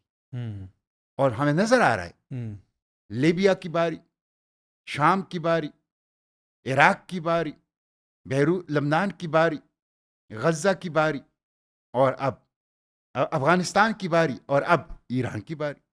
تو باری باری سب کی باری. اپنا انتظار کرنے کے بجائے اب وقت ہے کہ ہم آگے بڑھیں. اور کچھ جو ہیں احساس ہو رہا ہے, مثلا پہلی مرتبہ میں دیکھ رہا ہوں سعودی عرب سے ہوں، جو اسٹیٹمنٹس آئی ہیں، شاہ سلمان کی بھی اور محمد بن سلمان کی بھی. اسی طرح شام سے اشرا کی جو اسٹیٹمنٹ آئی ہے، ترکی سے جو اسٹیٹمنٹس آئی ہیں، ایون آخر میں آئی ہیں، لیکن محمد بن زید کی طرف سے جو اسٹیٹمنٹ یو اے ای سے آئی ہے، وہ پاکستان کی پارلیمنٹ، پاکستان کا یونائٹڈ نیشن کے اندر جو اسٹینڈ تھا، اور پاکستان کی کیبنٹ ممبر اور پاکستان کی پولیٹیکل لیڈرشپ کی جو اسٹینڈ ہے، اس کا تو خود ایران نے تشکر پاکستان کی صورت میں ایک طرح سے ان کی پارلیمنٹ نے شکریہ بھی. تو یہ ایک نیک شگون ہے، لیکن یہ بہت تھوڑی ہے اس خطرے کے مقابلے میں جو ہمیں درپیش ہے. اس خطرے کا جو حجم ہے، اس کی جو تیز رفتاری ہے، اس کی جو تباہی اور بربادی کا سکیل ہے، وہ بہت بڑا ہے. اس کے لیے ہمیں ریٹارک سے، لپ سروسز سے، اور زبانی جمع خرچ سے، اور ریزولوشن سے، اور بیانات سے آگے بڑھ کر کچھ کرنا ہوگا. اور کچھ کرنے کا مطلب یہ ہے کہ امت یہ طے کرے، اس کی پولیٹیکل لیڈرشپ، اس کی ملٹری لیڈرشپ، کہ ہم تہران کو گرنے نہیں دیں گے. تہران کا گرنا اسلام آباد کا گرنا ہوگا، تہران کا گرنا انقرہ کا گرنا ہوگا، تہران کا گرنا ریاض کا گرنا ہوگا، اور تہران کا گرنا کوالالمپور اور عالمی اسلام کا گرنا ہوگا. اس لیے یہ جو ابھی آپ نے مختلف صحافیوں کی یہاں پہ بات کی، کل پرسوں ایک اسرائیلی صحافی کی ایک ٹویٹ بڑی وائرل ہے، جس میں وہ کہتا ہے کہ ہم نے کوارٹر فائنل میں پینلٹی اسٹروک پہ غزہ کو ہرا دیا، حماس کو. ہم نے سیمی فائنل میں ایران کو ہرا دیا، اور فائنل ہم ترکی کے ساتھ کھیلیں گے. گریٹر اسرائیل جو ہدف آپ نے ابھی بات کی نا، کہ ہدف اس کا کیا ہے، دیکھیں ہمیں سمجھنا چاہیے کہ یہ جو ایران کے اوپر حملہ ہوا ہے، یہ تو جس طرح WMD تھی، ویپنز آف ماس ڈسٹرکشن، ایک بہانہ تھا. اصل چیز تو اس ریجن کو 200 سال پیچھے لے جانا تھا، اس کی ملٹری کو تباہ کرنا تھا، اس کا سوشل انفراسٹرکچر تباہ کرنا تھا، اس کے ریسورسز کے اوپر قبضہ کرنا تھا، اس کو ایک بدترین قسم کے انتشار و افتراق اور اختلاف اور خانہ جنگیوں کے اندر دھکیلنا تھا، اور دور دور تک اس امکان کو ختم کرنا تھا کہ ہمارے سامنے کھڑے ہو جائے یا اسرائیل کے لیے کوئی تھریٹ بن جائے. اصل ہدف جو ہے وہ یہی تھا. اسی طرح ایران کا، ابھی آپ نے نیتن یاہو کا کہ 1999 سے 1999 سے 2025 تک وہ بندہ، وہ دہشت گرد مسلسل کہہ رہا ہے 6 ماہ کے فاصلے پر ہے، 6 ہفتے کے فاصلے پر ہے، چند دن کے فاصلے پر ہے ایٹم بم. تو یہ حالانکہ آپ دیکھیں ایران جو ہے وہ NPT پر، ایٹمی عدم پھیلاؤ کے اوپر سگنیٹری ہے، دستخط کر چکا ہے، نمبر 1. دوسرا وہ IAEA کی جو وفود ہے، اس کو تسلسل کے ساتھ وہ معائنہ کرا رہا ہے، وہ معائنہ کرا رہا ہے مسلسل، اور وہ ساری چیزیں جو ہیں پوری دنیا کے سامنے کھلی پڑی ہے. تیسرا، انہوں نے کبھی کسی کو نیوکلیئر حملے کی دھمکی تو دور کی بات ہے، وہ تو کہتے ہیں کہ ہمیں شریعت کے تحت خامنائی نے اجازت ہی نہیں دی ہے کہ ہمیں ایٹم بم بنا لیں. لیکن اس کے مقابلے میں آپ اسرائیل کو دیکھ لیں، وہ NPT پہ دستخط اس نے نہیں کیا ہے، اس نے کبھی IAEA کو معائنے کی اجازت نہیں دی ہے. اس نے خود ابھی چند دن پہلے غزہ کے اوپر ایٹم بم گرانے کی دھمکی دی ہے. اس نے اپنے تمام پڑوسی اور نیکسٹ نائبر سب کے اوپر حملے کر چکا ہے. وہ میڈل ایسٹ اور ریجن کی پیس کے لیے ایک بہت بڑا خطرہ ہے. لیکن وہ کہتا ہے گزشتہ 26 سال سے کہ 6 ماہ میں ایٹم بم، اور ایٹم بم کی بنیاد پہ جو ہے وہ ٹرمپ بھی یہ کہہ رہا ہے، یورپ کے میکرون بھی یہ کہہ رہا ہے، جرمن کا چانسلر بھی کہہ رہا ہے، برطانیہ کا وزیر اعظم بھی کہہ رہا ہے، سب یہ کہہ رہے ہیں کہ ایٹم بم، دنیا کوئی خطرہ، یہ فراڈ ہے. اسی طرح فراڈ ہے جس طرح انہوں نے یہ WMD کے وہ کھڑا کر دیا تھا. تو اس کا ہدف کیا ہے؟ دیکھیں ہدف اس کا پہلا یہ ہے کہ غزہ میں جو وار کرائمز اور کرائم اگینسٹ ہیومینٹی کا پورا مغرب مرتکب ہوا، اور خود مغرب میں بہت طاقتور آوازیں اٹھ رہی ہیں. میں نے آپ کو ہالینڈ کی مثال دی. مغرب کے ہر ملک کے اندر پبلک جو ہے، ویسٹرن پبلک، وہ غزہ کے ساتھ ہے. جو ویسٹرن ریجیم ہے، روگ اسٹیٹس ہیں، وہ اسرائیل کے پشت کے اوپر کھڑے ہوئے ہیں. یہ ان کے لیے بہت بڑا مسئلہ ہے. مغرب کی سوسائٹی کے اندر، خود امریکہ کے اندر ایک زبردست قسم کی سماجی توڑ پھوڑ اس طوفان الاقصی کے بعد اور ایران کی اس ایشو کے بعد شروع ہے. آپ کو نظر آ رہا ہے اس کی میڈیا میں, اس کے سوشل میڈیا میں, اس کے یونیورسٹیز میں, اس کے سوسائٹی کے اندر, پبلک اپرائزنگ کی صورت میں. تو غزہ سے توجہ ہٹانا اور اسرائیل کو یہ موقع دینا کہ وہ غزہ کے اس آپریشن کو کمپلیٹ کرے اور ایلیمینیٹ کرے. اس کی آبادی کو آپ دیکھیں, ہر روز مور دین 100 غزہ کے لوگ جو ہے وہ شہید ہو رہے ہیں. اور شہید کہاں ہو رہے ہیں؟ فوڈ پوائنٹ کے اوپر, فوڈ ڈسٹریبیوشن پوائنٹ کے اوپر. اور ہنگر کو ویپنائز کیا اس نے. جی بالکل. وہ بھوک کو ہتھیار کے طور پہ استعمال, بارود سے بھی مار رہے ہیں, بھوک سے بھی مار رہے ہیں. تو ایک یہ. دوسرا یہ, ایران کو سزا دیا جائے. ایران کو سزا اس لیے نہیں مل رہی کہ ان کے پاس ایٹم بم ہے. وہ تو IAEA خود کہہ رہے کہ ان کے پاس ہے ہی نہیں. IAEA کے آج بھی بیان آیا ہے کہ کوئی ایسی چیز نہیں ہے. ان کو سزا صرف اس لیے دی جا رہی ہے کہ وہ حماس کے ساتھ کیوں کھڑے, وہ غزہ کے ساتھ کیوں کھڑے. اور جو ان کا ڈیزائن ہے اس ریجن میں, اس میں رکاوٹ تھا ایران. تو اس رکاوٹ کو ختم کر دیا جائے, اس رکاوٹ کو ختم کر دی جائے. اور یہ دوسری چیز ہے. اور جو تیسری چیز ہے وہ یہ ہے کہ نیتن یاہو, جس طرح بات آئی ہے, ایک کرپٹ آدمی ہے اور جنگ ختم ہوگی. یعنی آپ دیکھیں غزہ کا وہ اس نے چھلانگ لگا کے ایران کے اوپر آیا. اب ایران کے بعد جو ہیں وہ اب ترکی کا اور پاکستان کا تو کل کے نام دے وہ اصل میں جب جنگ ختم ہوگی, حالات نارمل ہوں گے, اس کو جیل جانا ہوگا. وہ ایک کرپٹ انسان ہے اور وہ ڈومیسٹک کنزمپشن کے لیے بھی پرسنلی جو ہے وہ اپنی جو پالیٹکس ہے اس کے لیے وہ یہ کر رہا ہے. تو اس لیے ہمیں تو پاکستان کے تناظر میں اگر ہم دیکھیں تو کیا ہم یہ برداشت کر سکتے ہیں کہ اسرائیل کا اسپیئر آف انفلوئنس گوادر تک آئے, اسرائیل کا اسپیئر آف انفلوئنس بلوچستان کے بارڈر تک آئے؟ ہم یہ برداشت کر سکتے ہیں کہ ایک طرف اسرائیل ہو ہماری مغرب کی طرف اور ہماری مشرق کی طرف ہندوتوا کے علم بردار ہو؟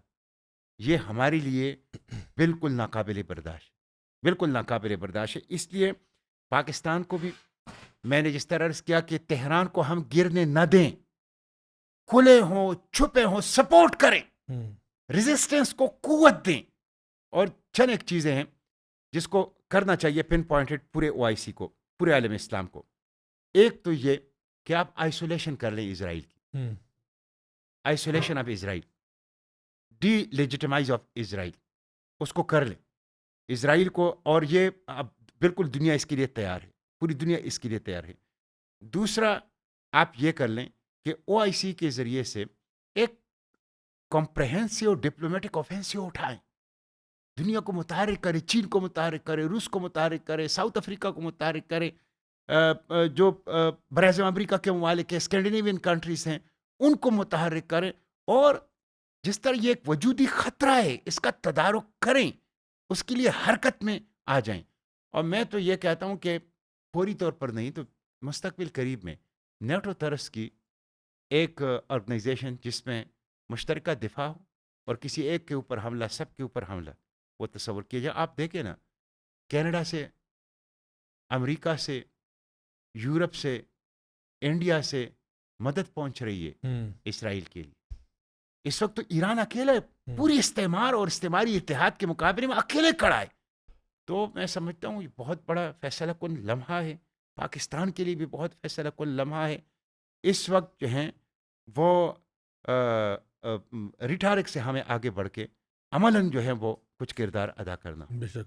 اچھا سینسر, ابھی ہم نے دیکھا کہ جس طرح یہ IAEA جو ہے اس نے بھی بتا دیا اور کئی عرصے سے یہ بار بار وہی بتاتا جا رہا ہے کہ ایران جو ہے اس کا کوئی ایسا نیوکلیئر ویپنز پروگرام نہیں ہے اور وہ ٹوٹلی جو ہے وہ ڈفرینٹ طرز کا کام ہے.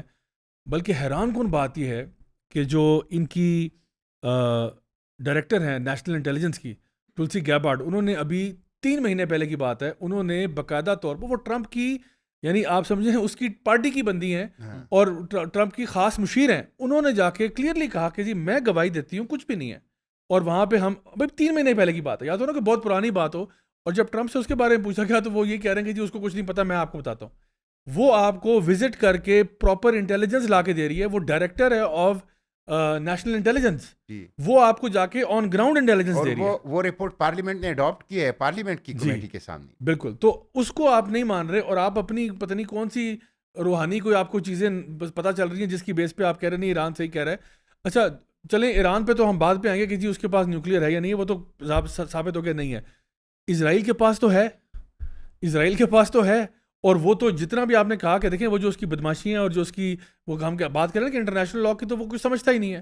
وہ جس طرح آپ نے بتایا کہ جی نیوکلیئر نان پولیفریشن, جو جنرل اسمبلی کے اجلاس میں یونائٹڈ نیشن کو کے چارٹر کو پرزے کرے بالکل پوری دنیا کے سامنے بالکل. اور کھل کر کہے, سیکرٹری جنرل یونائٹڈ نیشن بیٹھا ہوا ہو اور پوری دنیا کا جرگہ, پوری دنیا کے نمائندے, اور وہ اس کو بالکل پرزے کرے, اس کی کوئی حیثیت کہتے ہیں اس کی نہیں اور میں اس کو نہیں مانتا, اس کے بعد رہتا کیا ہے. یعنی دیکھیں نا وہی ابھی ہم جو تھوڑی دیر پہلے بات کر رہے تھے کہ اگر کوئی ملک ہوتا وہ اس کا یہ جو اسرائیل کر رہا ہے اس کا یعنی 100واں حصہ بھی کرتا نا, 100 میں سے 1 حصہ کو اس کا کرتا, تو کتنا بڑا ایکسکیوز ہوتا کہ جی چڑھ دوڑو ان کے اوپر اور مٹاؤ, یہ تو ہمارے ساتھ رولز کے مطابق پلے ہی نہیں کر رہے. اسرائیل نے کب رولز کے ساتھ پلے کیا, کب انہوں نے کوئی قانون مانا ہے, کوئی چیز مانی ہے؟ ہمیشہ وہ اپنا ایک نیریٹو بلڈ کرتے ہیں, تمام دھجیاں اڑاتے ہیں, اپنے آپ کو وکٹم شو کرتے ہیں, ہمارے ساتھ ہی ہو گیا, ہمارے ساتھ وہ ہو گیا. ابھی تو میں دیکھ رہا ہوں ابھی حال ہی میں ایک بڑا انٹرسٹنگ ڈسکشن تھا ایک پوڈ کاسٹ کے اوپر, پی ایس مورگن کا اور حسن مہدی کا. اس میں انہوں نے بڑا انٹرسٹنگ پوائنٹ ریز کیا, بہت کمال پوائنٹ, اور وہ یہ تھا کہ لگتا تو یہ ہے اگر ایران, اس نے کہا آپ ذرا ایران کے شوز میں تو آئے نا, پی ایس مورگن کو انوائٹ کیا, آپ ذرا ایران کے شوز میں ہیں, اگر آپ اسرائیل کا ڈیفینس بھی کر رہے ہیں, چلو تھوڑی دیر کے لیے یہاں پہ آ کے دیکھو کہ اگر آپ ایران میں بیٹھے ہوئے ہو اور آپ دیکھ رہے ہو کہ ہمارے پاس نیوکلیئر نہیں ہے, وہ تو ثابت ہو گیا, لیکن جن کے پاس بھی نیوکلیئر نہیں تھا ان کے ساتھ کیا کیا آپ نے؟ ان کے اوپر تو اسرائیل چڑھ دوڑتا ہے اور امریکہ چڑھ دوڑتا ہے. عراق کو آپ نے اڑا دیا, لیبیا کو اڑا دیا, جو لوگ ہیں جن کے پاس نیوکلیئر نہیں ہوتا ان کو تو آپ تباہ کر دیتے ہو. ہاں البتہ نارتھ کوریا جس کے پاس نیوکلیئر ہے اس کے اوپر آپ زیادہ سے زیادہ کیا کرو گے, سینکشن لگا دو گے, یا آپ اس کو ایک پیاری سی چھوٹی سی جوکس بنا دو گے, اس کے بارے میں مذاق کر لو گے, لیکن کبھی آپ حملے کے بارے میں نہیں سوچو گے. تو کہتا ہے اگر میں ایران میں بیٹھا ہوں اور میں یہ سوچوں تو مجھے تو لگے گا کہ مجھے تو نیوکلیئر اختیار کرنا چاہیے, کیونکہ تاریخ گواہ ہے کہ جس کے پاس نیوکلیئر ہوتا ہے اس کے ساتھ آپ پنگا نہیں لیتے, آپ اس کو ذرا دور سے جو نا سلام دعا کرتے ہو. Piers, you asked me a question at the beginning. It was a great question. Put yourself in Israel's shoes. We should always have empathy for whoever it is, enemies, allies. Let me ask the question back to you. Put yourself in the shoes of an Iranian official sitting in Tehran today who looks at a map of the region and sees Israel with nukes, Russia with nukes, Pakistan with nukes, India with nukes, nuclear-armed America next door in Iraq. Wouldn't you want nuclear weapons? Ukraine gave up nukes, got invaded. Saddam Hussein gave up nukes, got invaded and executed. Gaddafi gave up chemical weapons, got invaded, raped and killed. Again, if you're the Iranians, are you not looking at this thinking, this means we need nukes? I would rather not give them an incentive to go get nuclear weapons. I'm anti-nuclear weapons for anyone. So I don't want Iran to have nukes. But the best way for Iran not to have nukes is not to attack them. That makes countries want to have nukes more. It's just rational to go, oh, the countries who have nukes like North Korea, they don't get invaded. So why give them an incentive to get more nukes? Why not actually have a weapons of mass destruction free region? You know which country does have nukes in the Middle East? Israel, in violation of UN Security Council resolutions. You know which country doesn't allow IAEA inspectors into the country? Israel. You know which country hasn't signed the NPT, unlike Iran? Israel. We should talk about Israel's nuclear weapons, which actually incentivize others in the regions, not just Israel, Turkey, Saudi Arabia, to think about nuclear weapons of their own. I'd rather not have more nukes in the Middle East with anyone. لیکن یہاں جو پریشان کن بات ہے وہ یہ ہے کہ نیتن یاہو کا ایک اور پرانا انٹرویو جس میں اس نے یہ بات تسلیم کی کہ ہمارے سامنے جو دشمن ہے وہ 2 قسم کی ریاستیں ہیں. اس نے بتایا یا تو کوئی اسلامک ریاست ہوتی ہے جو نیوکلیئر اختیار کر لیتی ہے, یا کوئی سیکولر ریاست ہوتی ہے جو جس کے پاس نیوکلیئر ویپن ہوتا ہے اور وہ اسلامی ہو جاتی ہے. کہتا ہے میں دونوں سے خطرہ ہے. پہلی والی وہ کہتا ہے ایران ہے, دوسری والی پاکستان ہے. The greatest mission that we have is to prevent a militant Islamic regime from meeting up with nuclear weapons or from nuclear weapons meeting up with a militant Islamic regime. The first is called Iran, the second is called Pakistan. Because if these radical regimes have nuclear weapons, they will not obey the rules that have been obeyed in the last almost 7 decades. یعنی کبھی کہتا ہے ایک ریاست وہ جو اسلامی ہوتی ہے اور وہ نیوکلیئر اختیار کر لیتی ہے, اور ایک ایسی ریاست ہے جو نیوکلیئر ہے, سیکولر ہے زیادہ وہ, اور وہ اسلامی ہو جاتی ہے, تو تب بھی ہمارے لیے مسئلہ ہے. تو وہ تو واضح طور پر یہ بات کہہ رہا ہے کہ ہمارے لیے دونوں نقصان دہ ہیں. تو اگر ابھی کی ہسٹری دیکھی جائے, اسرائیل ایک یہ کیا کر رہے ہیں, مطلب وہ جو ان کا گریٹر اسرائیل والا پلان ہے اور جو انہوں نے ان کے جو زائنسٹ ایجنڈا ہے وہ تو ہمارے سامنے ہے نا, وہ تو ایڈمٹ بھی کرتے ہیں, سب کچھ کرتے ہیں. اب وہ نظر آ رہا ہے ایک ایک کر کے, اور یہ بھی بلکہ اتفاق دیکھیں نیتن یاہو کا یہ بھی انٹرویو پڑا ہوا ہے کہ وہ کہہ رہا ہے کہ ہمیں ان کو پیس بائی پیس اڑانا پڑے گا, ہمیں اپنے ہدف کی طرف. اور اس نے کہا اگر آپ اس پہ حملہ کرو گے دوسرا آسان ہو جائے گا. اس نے کہا آپ افغانستان پہ حملہ کرو عراق آسان ہو جائے گا, عراق پہ حملہ کرو ایران آسان ہو جائے گا. یعنی آپ ہر وکٹری کے ساتھ وہ کہتا ہے ہمیں مزید کامیابی ملے گی. یعنی کہ وہ یہ پراپر گیم پلان بتا رہا ہے کہ ہم نے ان ساروں کو غائب کرنا ہے. یہ کس قسم کا سائیکوپیتھک بیہیویئر ہے کہ آپ پورا یعنی بتا رہے ہو کہ ہمیں پورے مڈل ایسٹ کا نقشہ بدلنا پڑے گا اور ان کو ہمیں ڈیفیٹ کرنا پڑے گا, ان کو پھر. اچھا تو اب یہ جو ہمارے سامنے سچویشن آ رہی ہے دانیال بھائی, میں آپ سے پوچھوں گا اس کا پھر اینڈ گیم کیا ہے, مطلب اینڈ رزلٹ اس کا پھر کیا ہے اگر آپ اس طرح سے کرتے جا رہے ہو؟ یہ تو مجھے لگ رہا ہے کہ پاکستان کا نمبر تو بس آیا ہی آیا. جی ہاں بالکل ضیاء بھائی, بالکل ایسا ہی ہے. اور جیسا بھی پہلے بھی بات ہو رہی تھی, ایران پہ سینیٹر صاحب نے بھی کہا کہ اگر تہران فال کرتا ہے تو سمجھے اسلام آباد بھی فال کرتا ہے.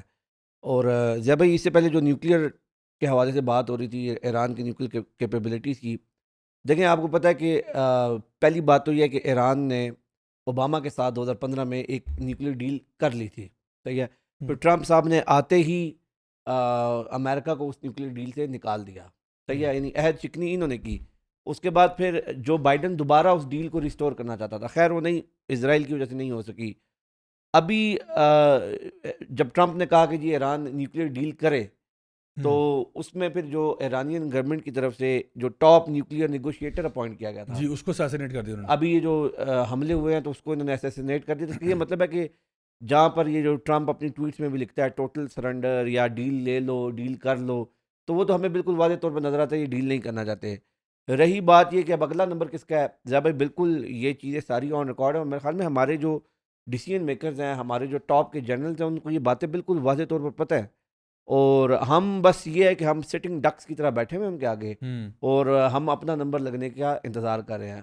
بظاہر تو یہ لگ رہا ہے کیونکہ ہمارا جو ایکشن ہے اس کی پریونشن کے حوالے سے اگر دیکھا جائے ابھی تک ایز آف ناؤ وہ بالکل زیرو ہے.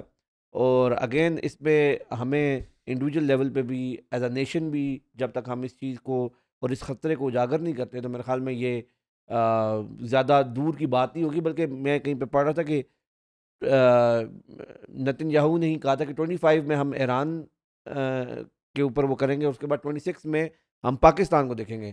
اور ابھی جو آؤٹ آف دا بلو جو ہماری انڈیا کے ساتھ اسکلیشن ہوئی ہے, صحیح ہے, اس میں جو پاکستان کے اندر سینکڑوں اور ہزاروں کی تعداد میں ڈرونز آئے ہیں, وہ سارے اسرائیلی ڈرونز تھے.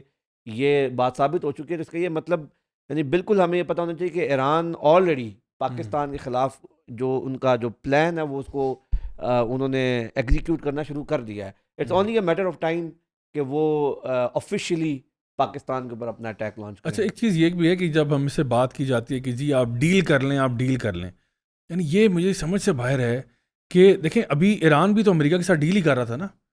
اور مطلب میرے سامنے جو چیز آ رہی ہے وہ یہ آ رہی ہے کہ اسرائیل کو بالکل بھی آپ ٹرسٹ نہیں کر سکتے, بالخصوص نیتن یاہو کو. آپ ایک اور چیز دیکھیں, ایران نے ایک دفعہ تو معاہدہ کر لیا 5+2 جو تھا, جی 5+2 تھا غالباً 2015 میں جو ہوا 2015 میں, اور اس کے مطابق ایران کا نیوکلیئر ایشو حل ہو گیا.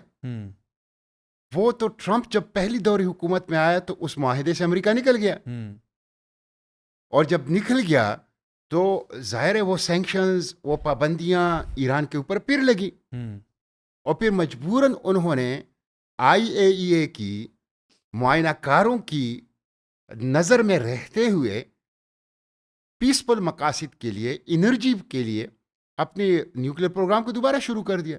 اور اس میں وہ جو ہیں وہ غلطی نہیں تھی ان کی, غلطی امریکہ کی تھی, یورپین بلاک کی تھی, کہ وہ خود ایک معاہدہ جو انہوں نے کیا تھا جس کو فالو کر رہے تھے ایران, اس سے جو ہے وہ بھاگ گئے. تو ڈیل تو اب بھی وہ کر رہا تھا. جو مذاکرات کار تھا علی شمخانی, جو مذاکرات کار تھا, اور جنہوں نے تقریباً مور دین 60 days مطلب یہ مذاکرات جاری تھے, اور وہ بہت اچھے انداز سے اس کو انہوں نے قتل کر دیا. جبکہ امریکہ جو ہے وہ ان کو تسلیاں دے رہا تھا کسی ابھی کچھ نہیں ہوگا, آپ سیز فائر کریں نا, آپ رکیں, آپ بھی رک جائیں, میں بیچ میں میڈیٹ کروں, اب آپ کو کچھ بھی نہیں ہوگا, آپ ریلیکس ہو جائیں. تو اصل میں یہ ساری باتیں اس بات کی طرف اشارہ کرتی ہیں کہ اصل مسئلہ نیگوسیشن نہیں ہے, کسی پیسفل حل کے اوپر پہنچنا نہیں ہے, نیوکلیئر ایشو نہیں ہے. اصل مسئلہ گریٹر اسرائیل ہے, اور گریٹر اسرائیل کے لیے ایک بہانہ نہ ہو تو 3 اور بہانے ہوں, اور اس کے لیے دیکھیں انٹرنیشنل آرڈر کولیپس ہو چکا ہے. یہ جو آپ بار بار آپ نے کہا ICJ, ICC, Amnesty, United nation کے چارٹر, ہیومن رائٹس, یہ سب کولیپس ہو چکے ہیں. اس وقت کوئی وجود نہیں رکھتا. اس وقت دنیا میں گلوب کے اوپر جنگل کا قانون ہے, مائٹ از رائٹ, اس وقت جنگل کا قانون ہے, اور اس وقت عملاً ورلڈ آرڈر دہشت گردوں کے ہاتھ میں.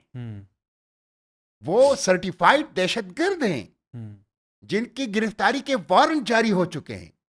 تو اس لیے ہمیں اس چیز کو سمجھنا چاہیے کہ ہم ہدف ہیں, ہم گھیرے میں ہیں, ہم محاصرے میں ہیں. دشمن کے ساتھ آپ جتنی بھی مذاکرات کریں, ان کے مطالبات جتنی بھی پورے کریں, انہوں نے آپ کو معاف نہیں کرنا, انہوں نے آپ کو چھوڑنا نہیں ہے, انہوں نے آپ کو ختم کرنا ہے. اسی لیے میں کہتا ہوں منگول سے بڑا خطرہ ہے اور ایک ایگزسٹینشنل تھریٹ ہے. اس کا جواب جو ہے فختاؤں کی دنیا نہیں ہے, عقابوں کی دنیا ہے. اس کا جواب طاقتور اتحاد اور طاقتور اور مؤثر ریزسٹنس کے ساتھ دیا جا سکتا ہے. جی جابی سینیٹر صاحب بات کر رہے تھے, اسی میں کچھ کنٹینیویشن اور کچھ پرسپیکٹیو. جب لوگ اپنی ذمہ داریاں پوری نہیں کرتے, ہم نے ماضی میں بھی یہ دیکھا ہے, اور میں کچھ انٹرنل اسٹیٹ کی اگر بات کروں تو ٹرانسجنڈر لا پاس ہوتا اور اس کے اوپر عوام کے پریشر سے چیزیں چینج ہوتی ہیں, اور وہ ایک اپرائزنگ, ایک بڑی پیسفل اپرائزنگ یا ایک پیسفل وائس دینے کی وجہ سے شریعت کورٹ میں جاتی ہیں چیزیں, اور اس کے بعد ایک فیصلہ آتا ہے. بہرحال ایک فیصلہ آتا ہے, تو عوام کی اپنی ایک رائے ہے, عوام کی اپنی ایک آواز ہے, اور اس آواز کی ایک طاقت ہے.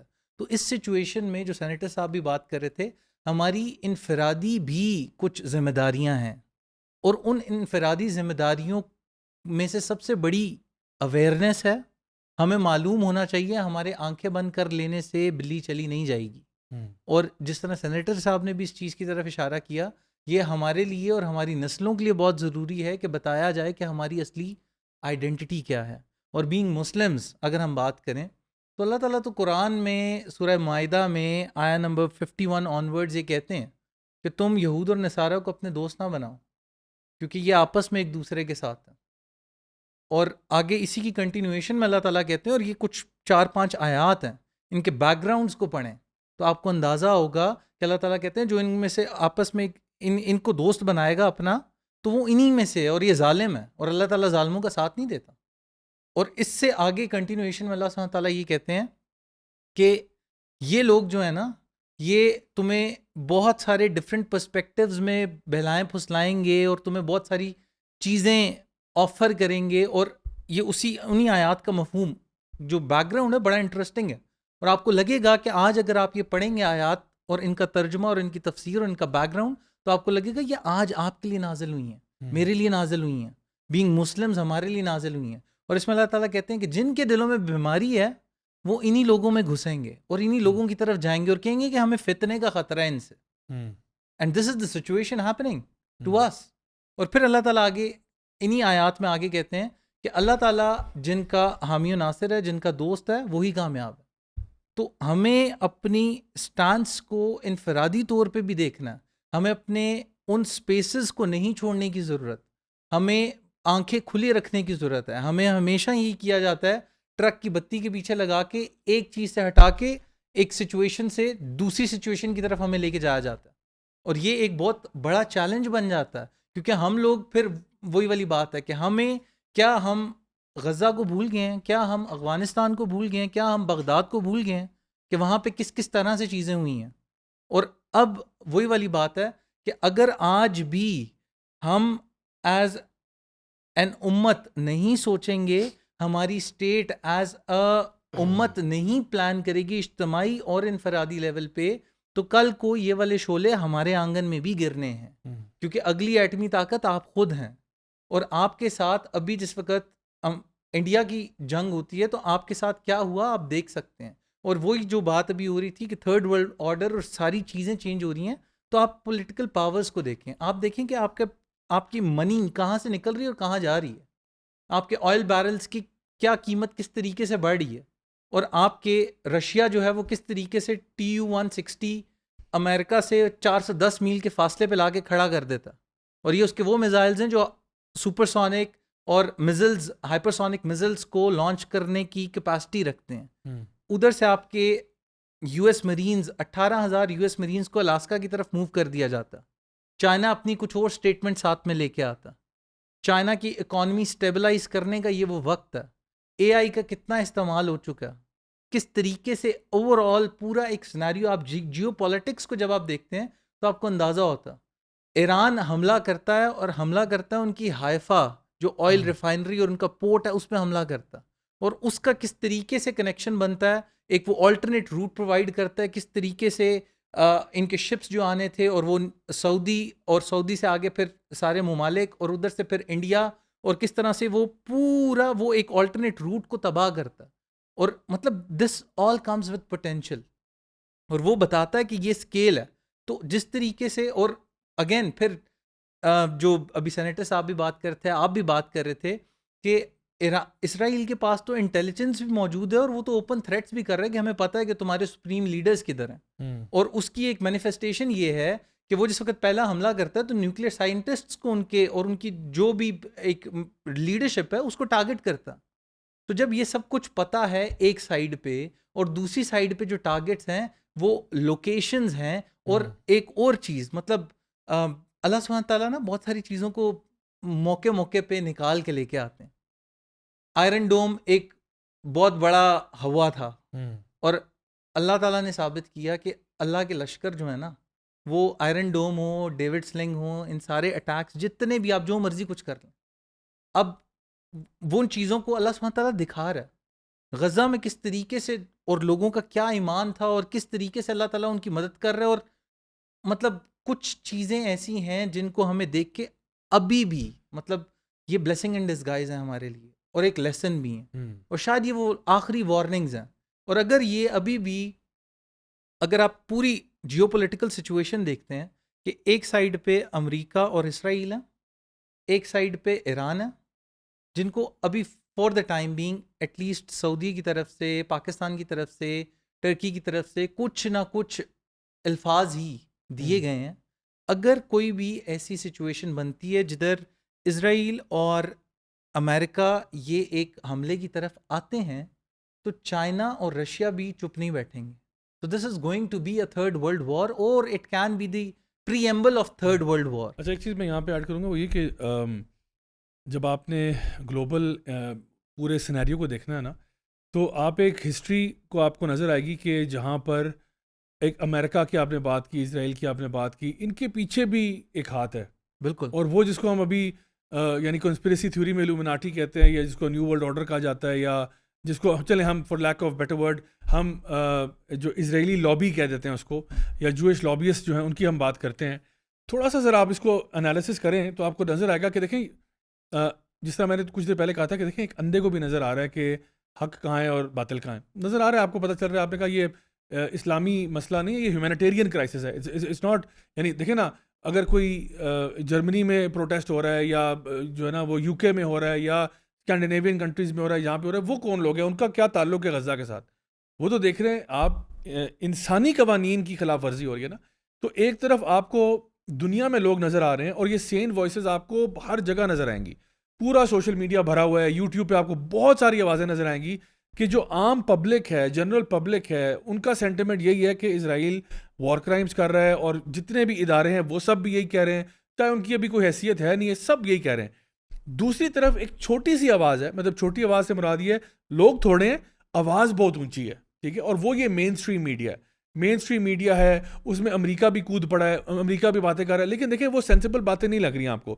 جو بھی بندہ اس وقت اسرائیل کا ساتھ دے رہا ہے نا، وہ خود پاگل لگ رہا ہے، کیونکہ نظر آ رہا ہے کہ یار آپ کیا بات کر رہے ہو. دیکھیں نا کلیئرلی ایک بندہ بلی ہے، ٹھیک ہے. ایک بندہ بلی ہے, بدماش ہے, وہ جا کے ہر کسی کو تیس نیس کرتا ہے, اور پھر آپ کے نہیں دیکھو نا یار وہ تو وکٹم ہے, اس کا تو دیکھو نا Israel has a right to defend it self.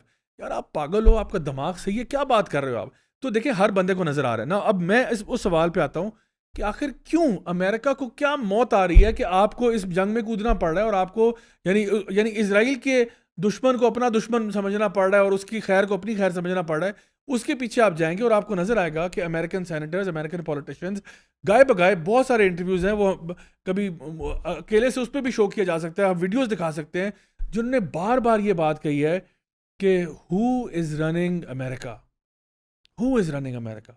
Is the president running America? No, he's not. American president doesn't matter. American president کون ہے؟ دیکھیں آپ ڈیموکریٹ ووٹ کریں, ریپبلکن ووٹ کریں, ووٹ اصل میں جو ہے نا وہ لابیز کا ہی ہوتا ہے. لابیز ادھر بھی گیم کھیلتے ہیں, ادھر بھی گیم کھیلتے ہیں. اور مزے کی بات یہ ہے جب امریکہ جو ہے اسرائیل کو بلینز آف ڈالرز دیتا ہے اور ویپنز دیتا ہے, سب کچھ کرتا ہے, اچھا اسرائیل وہ لیتا بھی ہے اور اسی پیسے کو استعمال کرتا ہے, اس میں سے بڑے سگنیفیکنٹ چنک کو استعمال کرتا ہے لابینگ کرنے کے لیے. یعنی پیسہ بھی تمہیں سے لوں گا, تمہارے ہی سینیٹر خریدوں گا, تمہارے ہی پولیٹیشنز کو بائی کروں گا, تمہاری ملٹری کو بائی کروں گا, اور پھر ان کو میں مینیپولیٹ کروں گا کہ جب بھی کبھی ساتھ دینے کی باری آئے گی نا, تو وہ میں نے اتنے بائی آف کیے ہوئے ہیں کہ وہ ہمیشہ ہمارا ساتھ دیں گے. اس میں اب آپ دیکھیں, میں ایک چھوٹی سی مثال آپ کے سامنے پیش کرتا ہوں, اور مجھے اس بات پہ بہت حیرت ہوتی ہے کہ پوری دنیا اس پہ کیوں ایک حتمی سٹینڈ لیتی. ہمیں واپس جانا پڑے گا سپٹمبر 11, 2001 پہ. پلیز میں دنیا سے ریکویسٹ کرتا ہوں اس مسئلے کو ایک دفعہ حل کر دیں پلیز, کیونکہ دیکھیں اس کا جو ریپرکشنز ہیں نا وہ بڑے پرابلمٹک ہوں گے دنیا کے لیے سمجھنا. دیکھیں یا تو ہم کہتے ہیں کہ امریکہ جو نیریٹو جس نے دیا تھا, جو انہوں نے نیریٹو بلڈ کیا تھا 9/11 کے بعد, یا وہ ٹھیک تھا یا وہ غلط تھا. تو ابھی میں نے بلکہ ایک پریسٹ ہیں, ایک پیسٹر ہیں غالباً, ان کا میں ایک ویڈیو دیکھ رہا تھا جس میں انہوں نے اپنے سرمن سے پوچھا آپ میں سے کتنے لوگ, امریکہ کے اندر ہو رہی ہے, وہ اپنے سرمن سے پوچھتے ہیں آپ میں سے کتنے لوگ اسٹیٹ نیریٹو کو مانتے ہیں کہ 9/11 جو ہے وہ اسی طرح ہوا, القاعدہ شلقاعدہ یہ وہ. تو انہوں نے کہا کہ کسی کا بھی ہاتھ کھڑا نہیں ہوا. انہوں نے کہا کتنے آپ میں سے بلیو کرتے ہیں it was an inside job? سب کے ہاتھ کھڑے ہو گئے. اچھا پہلے بات یہ, آپ کو پتہ ہے there is an organisation call engineers against 9/11 اور وہ ساری باتیں. تو چلیں آپ ساری باتیں چھوڑیں, آپ کہتے ہیں جی چلیں ٹاور گر گئے, یہ ہو گیا وہ گیا. ابھی حال ہی میں وہ جو انڈیا میں ایک بڑا افسوسناک واقعہ ہوا, ایک ایئر انڈیا کا جہاز بوئنگ 787 جو ہے وہ ٹیک آف کے فوراً بعد ہی کریش کر گیا. تو بڑا یعنی افسوسناک واقعہ ہے, سارے اس میں سویلینز ہی ہیں بیچارے. اچھا ہوا کیا, وہ جہاں بلڈنگ میں لگا جا کے جہاز, وہ بلڈنگ کے اندر جہاز گھسا ہوا ہے. یہ ان تمام جہازوں سے بڑا جہاز ہے جو اپیرنٹلی 9/11 میں اللیجڈلی استعمال ہوئے تھے. اور یہ جو جہاز جس بلڈنگ کو لگتا ہے وہ بلڈنگ کلیپس نہیں کرتی. حالانکہ پتہ نہیں وہ کون سی سیمنٹ بجری انہوں نے استعمال کی ہے کہ اتنا بڑا جہاز آپ کو لگ گیا لیکن بلڈنگ نہیں گری وہ, ٹھیک ہے. اور جو امریکہ میں اسٹیل کی اسٹرکچر بنا ہوا ہے, جو بلڈنگ کے بارے میں یہ کہا گیا تھا کہ یہ کبھی بھی کلیپس نہیں ہو سکتی, اس کو جو مرضی لگ جائے وہ کبھی نہیں ہو سکتی, وہ کیسے کلیپس کرتی ہے. اور سمپل بالکل آپ بیسک لیول جو آپ کی 5ویں 6ٹھی جماعت کی جو فزکس ہے نا, اس میں اگر آپ کے سامنے ایک اسٹرکچر ہے نا, اور اسٹرکچر اوپر سے آپ نے اس کو ہٹ کیا ہے, دیکھیں اس اسٹرکچر کا ایک ویٹ ہے, ایک وزن ہے نا. لیٹ سپوز میں آسانی کے لیے کہہ رہا ہوں, اس کا وزن پورے اسٹرکچر کا 100 کلو گرام ہے, ٹھیک ہے. اور اس کے اوپر جو اسٹرکچر ہے اس کا وزن 20 کلو گرام ہے, اور اس کو آپ نے ہٹ کیا. یہ امپاسبل ہے کہ 20 کلو گرام 100 کلو گرام کو ایسے گرائے جو زیرو گریوٹی کی طرح کر کے نا, جیسے فری فال کا ریٹ جو ہوتا ہے گریوٹی کے مطابق پوری بلڈنگ ایک کلیپس ہوئی پھر دوسری کلیپس ہوئی. یہ فزکس کے قوانین کے خلاف ہے. تو میں سمجھتا ہوں کہ آپ پہلے یہ مسئلہ حل کر لیں کہ 9/11 کیسے ہوا تھا. اس پہ سارے کام چھوڑ دو, ہولڈ آف ایوری تھنگ, کوئی میٹنگ نہیں کریں گے کوئی. دیکھیں امریکہ کے جو لوگ جو امریکہ کے خیر خواہ ہیں, جو چاہتے ہیں کہ دنیا میں امن پھیلے اور امریکہ کا پازیٹیو وے میں, جو وہ لوگ اکٹھے ہو جائیں, دنیا کے لوگ اکٹھے ہو جائیں اور کہیں یار پہلے یہ مسئلہ حل کر دیتے ہیں کہ یہ 9/11 میں ہوا کیا تھا. بلڈنگ 7 جس کو کچھ بھی نہیں لگا, وہ تو لگتا ہے شرم سے گر گئی تھی بیچاری. وہ بلڈنگ کیوں گری؟ اچھا پھر ڈونلڈ رمسفیلڈ کا آفس پینٹاگون میں جا کے جو جہاں لگا وہ سارا وہ جگہ ہی وہ تھی, جہاز تو ملا نہیں. انہوں نے کہا پورا, یعنی یہ آفیشیل نیریٹو ہے, میرے پاس آفیشیل نیریٹو کا پورا وہ ڈاکومنٹ پڑا ہوا ہے. تو وہ اس میں لکھتے ہیں کہ جو چیز لگی ہے, جہاز بوئنگ 747 جو ہے ویپرائز ہو گیا.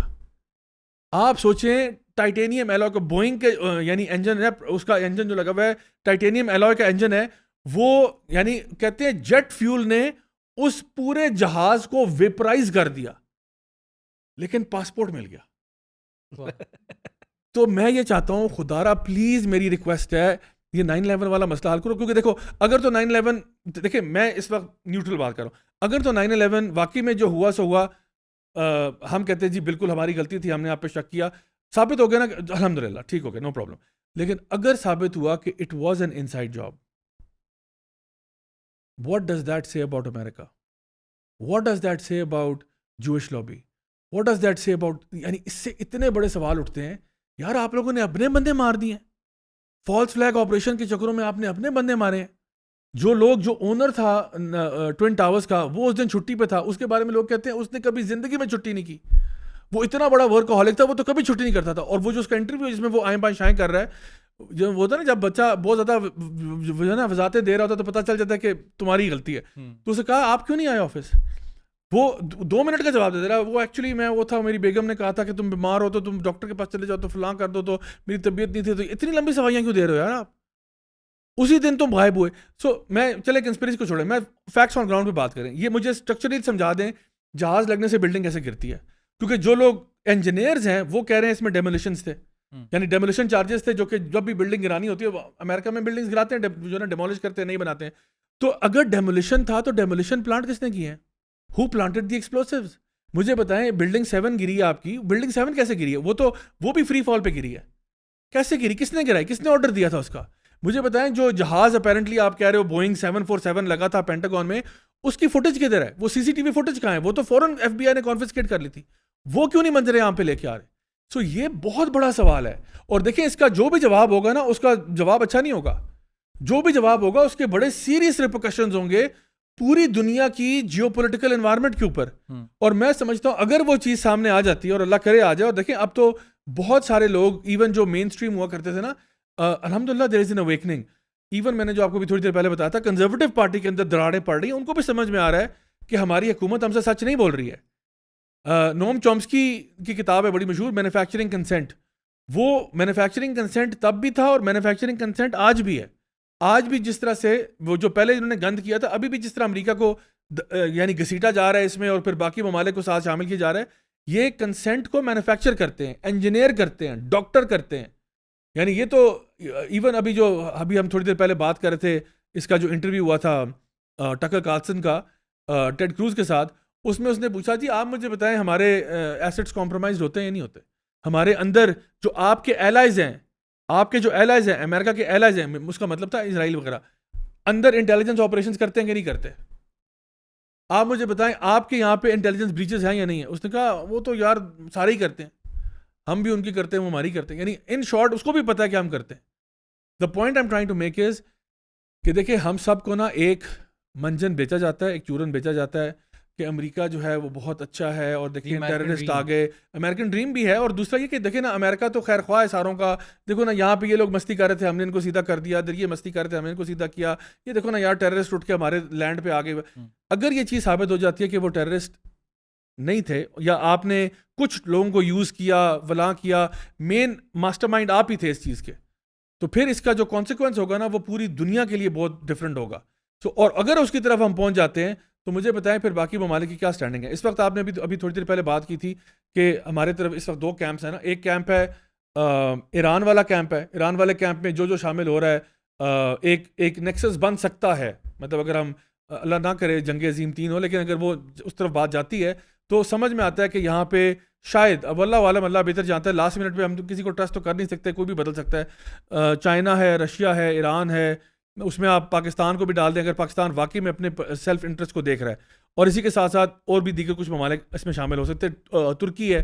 اچھا دوسری طرف جو ہے امریکہ ہے, اسرائیل ہے, UK ہے, شاید بیچ میں انڈیا بھی کود جائے, ٹھیک ہے. اچھا یہ جو بلاک بن رہا ہے, یہ سارے وہ لوگ ہیں عام طور پہ آپ کو نظر آئے گا جو خود کلونیل مائنڈ سیٹ والے لوگ ہیں, جو کالونائز کرنے والے مائنڈ سیٹ ہے, اور یہ وہ لوگ ہیں جن میں سب سے زیادہ پینیٹریشن ہے جوئش لابی کی, جس کے بارے میں ایون امریکہ میں اب آوازیں اٹھ رہی ہیں کہ ہمیں کوئی اور کنٹرول کرتا ہے. اس کے لیے بہت ساری کتابیں بھی ہیں جو اگر آپ پڑھیں گے تو پھر آپ کو آئیڈیا ہوگا کہ اصل میں ہو از رننگ دا شو, یعنی ہاؤ دا ورلڈ ورکس, جو ہے نا, جس طرح نوم چومسکی بھی کتاب ہے اس کے اوپر کہ ہاؤ دا ورلڈ ورکس. تو جب آپ کو پہلے آپ گریٹر گیم سمجھ جائیں, آپ یہ سمجھ لیں کہ دنیا میں کیا ہو رہا ہے. میں تھوڑی سی چیز ایک طرف بھی لے کے جاؤں گا آپ کو کہ ہم جب اسلام کی بات کرتے ہیں, دین کی بات کرتے ہیں, آپ کو پتہ ہے اس پورے پلاٹ میں ایک اور پلاٹ ٹوسٹ بھی ہے, اور وہ پلاٹ ٹوسٹ جو ہے وہ اس سے بھی زیادہ خطرناک ہے جو میں نے ابھی بات کی ہے 9/11 والے مسٹری کی, اور وہ یہ ہے کہ ان میں سے بہت سارے لوگ ایڈمٹ کر چکے ہیں اور ان کے ویڈیوز بھی اویلیبل ہیں کہ جو سیٹنزم کے ساتھ اور جو فری مسونک ان کی جو ایکٹیویٹیز ہیں اور میجک کے ریچولز ہیں اس کے ساتھ اپنے آپ کو ایسوسیٹ کرتے ہیں.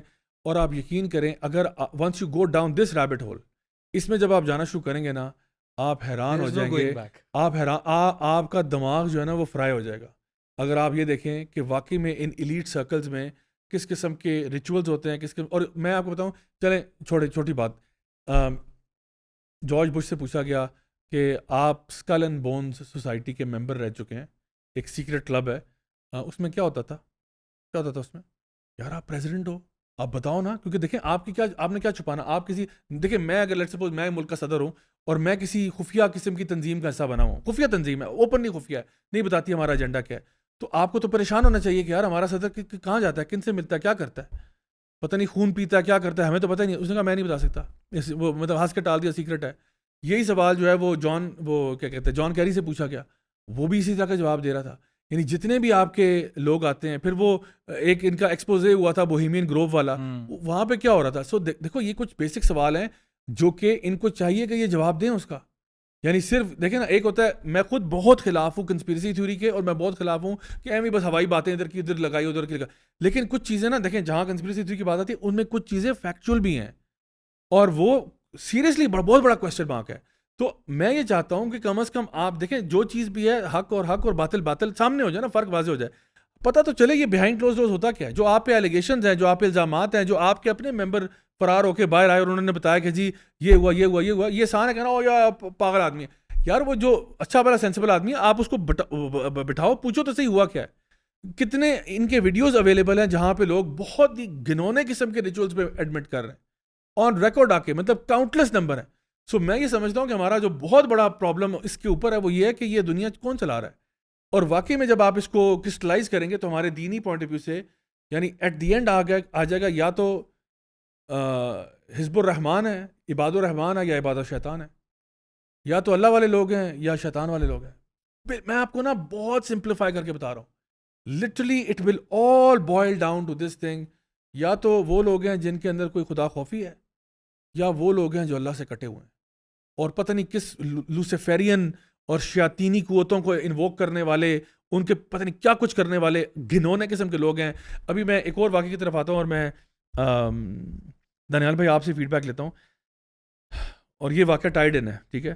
مظفر گڑھ میں ابھی ایک چائلڈ پورنوگرافی رنگ پکڑا گیا, ابھی جون کے شروع کی بات ہے, جہاں پر بچوں کے ساتھ زیادتی کا معاملہ ہوتا, ان کی فلمیں بنتی, ڈارک ویب پہ سیل ہوتی. کوئی جرمن شخص تھا جو کہ سامنے تھا, ڈان نیوز کا یہ آرٹیکل تھا, اور اس میں انہوں نے بتایا کہ جی بچوں کو ایک گیمنگ کیفے ہے جہاں پہ ویڈیو گیمز وغیرہ ہوتی ہیں, وہاں پہ 6 سال سے لے کر 10 سال کی عمر کے بچے وہاں پہ آتے. اچھا مجھے سوال آپ سے معصومانہ سوال ہے, وہ یہ ہے یار یہ کانٹینٹ کون کنزیوم کرتا ہے؟ جرمنی کا بندہ یہاں پہ آیا ہوا ہے, یہ سارا کچھ ہو رہا ہے جرمنی میں, یہ کس کو دکھانا ہے آپ نے؟ ڈارک ویب پہ جا رہا ہے, ہو آر دیز پیپل؟ یہ جو گلوبل رنگز بنے ہوئے ہیں, اور یہ ہم بار بار بات کر چکے ہیں, شاید غالباً اس کی طرف اشارہ کریں کہ ایون UN جیسے اداروں کے بندے بھی شامل ہیں. اس پہ ذرا آپ کے تھاٹس چاہیے. جی بالکل ضیاء بھائی, یہ جو رنگ کا آپ ذکر کر رہے ہیں, اس کو پاکستان کی ایک نئی جو ایجنسی قائم ہوئی ہے NCCIA, national cyber crime investigation agency, انہوں نے 23 مئی کو کارروائی کی اور یہ ایک پورا رنگ پکڑا اور پتہ لگا کہ جو اصل ماسٹر مائنڈز ہیں وہ جرمنی میں بیٹھے ہوئے ہیں, اور یہاں پر ان کی پوری پیڈ ٹیم ہے, اور وہ یہاں پر بچوں کے ساتھ, اور اس میں بچوں کی عمریں اگر آپ دیکھیں تو 6 سے 10 سال کے بچے ہیں. تو اور اللہ معاف کرے, اس میں یہ بھی بات سامنے آئی کہ جب انویسٹیگیشن ہوئی تو یہ پتہ لگا کہ کچھ بچوں کے تو پیرنٹس بھی انوالو تھے. تو یعنی اس لیول پر یہ گھنونی حرکت جو ہو رہی تھی, اور یہ this is not the first time Zia بھائی, اس سے پہلے اگر آپ کو یاد ہوگا قصور میں ایک رنگ پکڑا گیا تھا. جی جی بالکل. اس کا جو رنگ لیڈر تھا وہ UN کا ملازم تھا, صحیح ہے.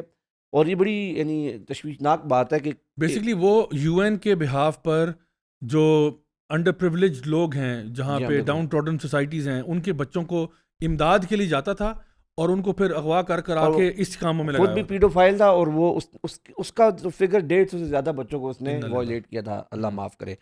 تو جب بھائی ڈارک ویب کے اوپر اس پہ پورے ریسرچ پیپرز آ چکے ہیں, اس پہ بہت زیادہ ریسرچ ہوئی ہے.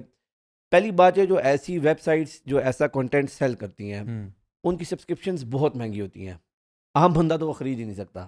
اور یہ ایک طرح سے اور اس سوال یہ پیدا ہوتا ہے کہ کون اس کنٹینٹ کو کنزیوم کرتا ہے. تو I think the answer is very simple. جو ہمارے جو ایلیٹس ہیں اور جو بہت پاورفل, اور یہ صرف پوری دنیا کے جو ایلیٹس اور پاورفل لوگ ہیں وہ کنزیوم کرتے ہیں. اگر آپ جیفری ایپسٹین کا ہی اٹھا کے دیکھ لیں, اس کے سارے دوست کون تھے, وہ دنیا کے بلینئر تھے. اچھا پی ڈیڈی بھی, ٹرمپ کا بھی نام آیا بھی اس میں. اچھا پی ڈیڈی کا بھی ابھی ٹرائل چل رہا ہے, وہ بھی یہ نہیں بالکل, یہ بھی ایک ایکس سی آئی آپریٹو ہیں. وہ کہتے ہیں کہ یہ جو ایپسٹین کیس ہے یہ کلاسک موساد اور سی آئی آپریشن ہے, جہاں پہ آپ ایک بندہ یوز کرتے ہو لوگوں کو ہنی ٹریپ کرنے کے لیے. آپ اس کو یوز کرتے ہو کہ یار آپ ایسا کرو, آپ یہ گھنونی قسم کی حرکتیں کرو, اتنی گدی اور غلیظ قسم کی مائنرز اور بچوں کے ساتھ ایسوسیٹ کرنے والی, یہ اللہ معاف کرے سیکس پارٹیز اور یہ چیزیں کرو, اور ان کو پھر فلم بنا لو. یعنی وہ جو سی آئی اے کے آپریشنز 1950-60s میں بھی چلتے رہے, وہ یہی آپریشنز تھے جہاں پہ لوگوں کو باقاعدہ ٹریپ کیا جاتا. اور اسی طرح سے پھر آگے جا کے یہ جو پی ڈیڈی والا معاملہ ہے یہ بھی انہی کا ایجنٹ ہے. ابھی اس کے جو کیسز سامنے آ رہے ہیں انتہائی گندے گھنونے قسم کے واقعات آ رہے ہیں. اور زیبا جب ہم سیریز کر رہے تھے بہت پوڈ کاسٹ کی, ٹرانسجینڈر لا کے بعد جو پورا وہ گند بلا شروع ہوا, تو اس ٹائم بھی ہم نے اس پہ ایک بات کی تھی. یورپ کے اندر تو باقاعدہ تنظیمیں اب جو پیڈوفیلیا کو ڈی کرمنلائز کرنے کے لیے ایڈوکیٹ کرتی ہیں.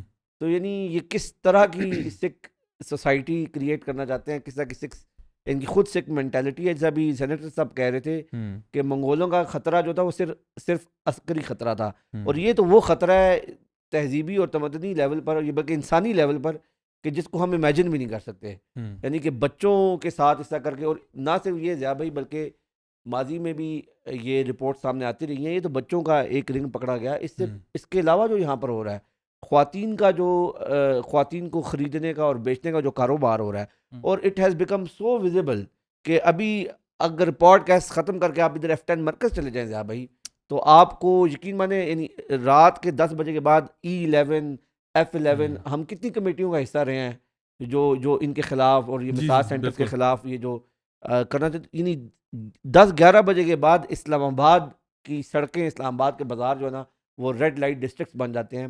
وہاں پہ بندہ فیملی کے ساتھ جا نہیں سکتا.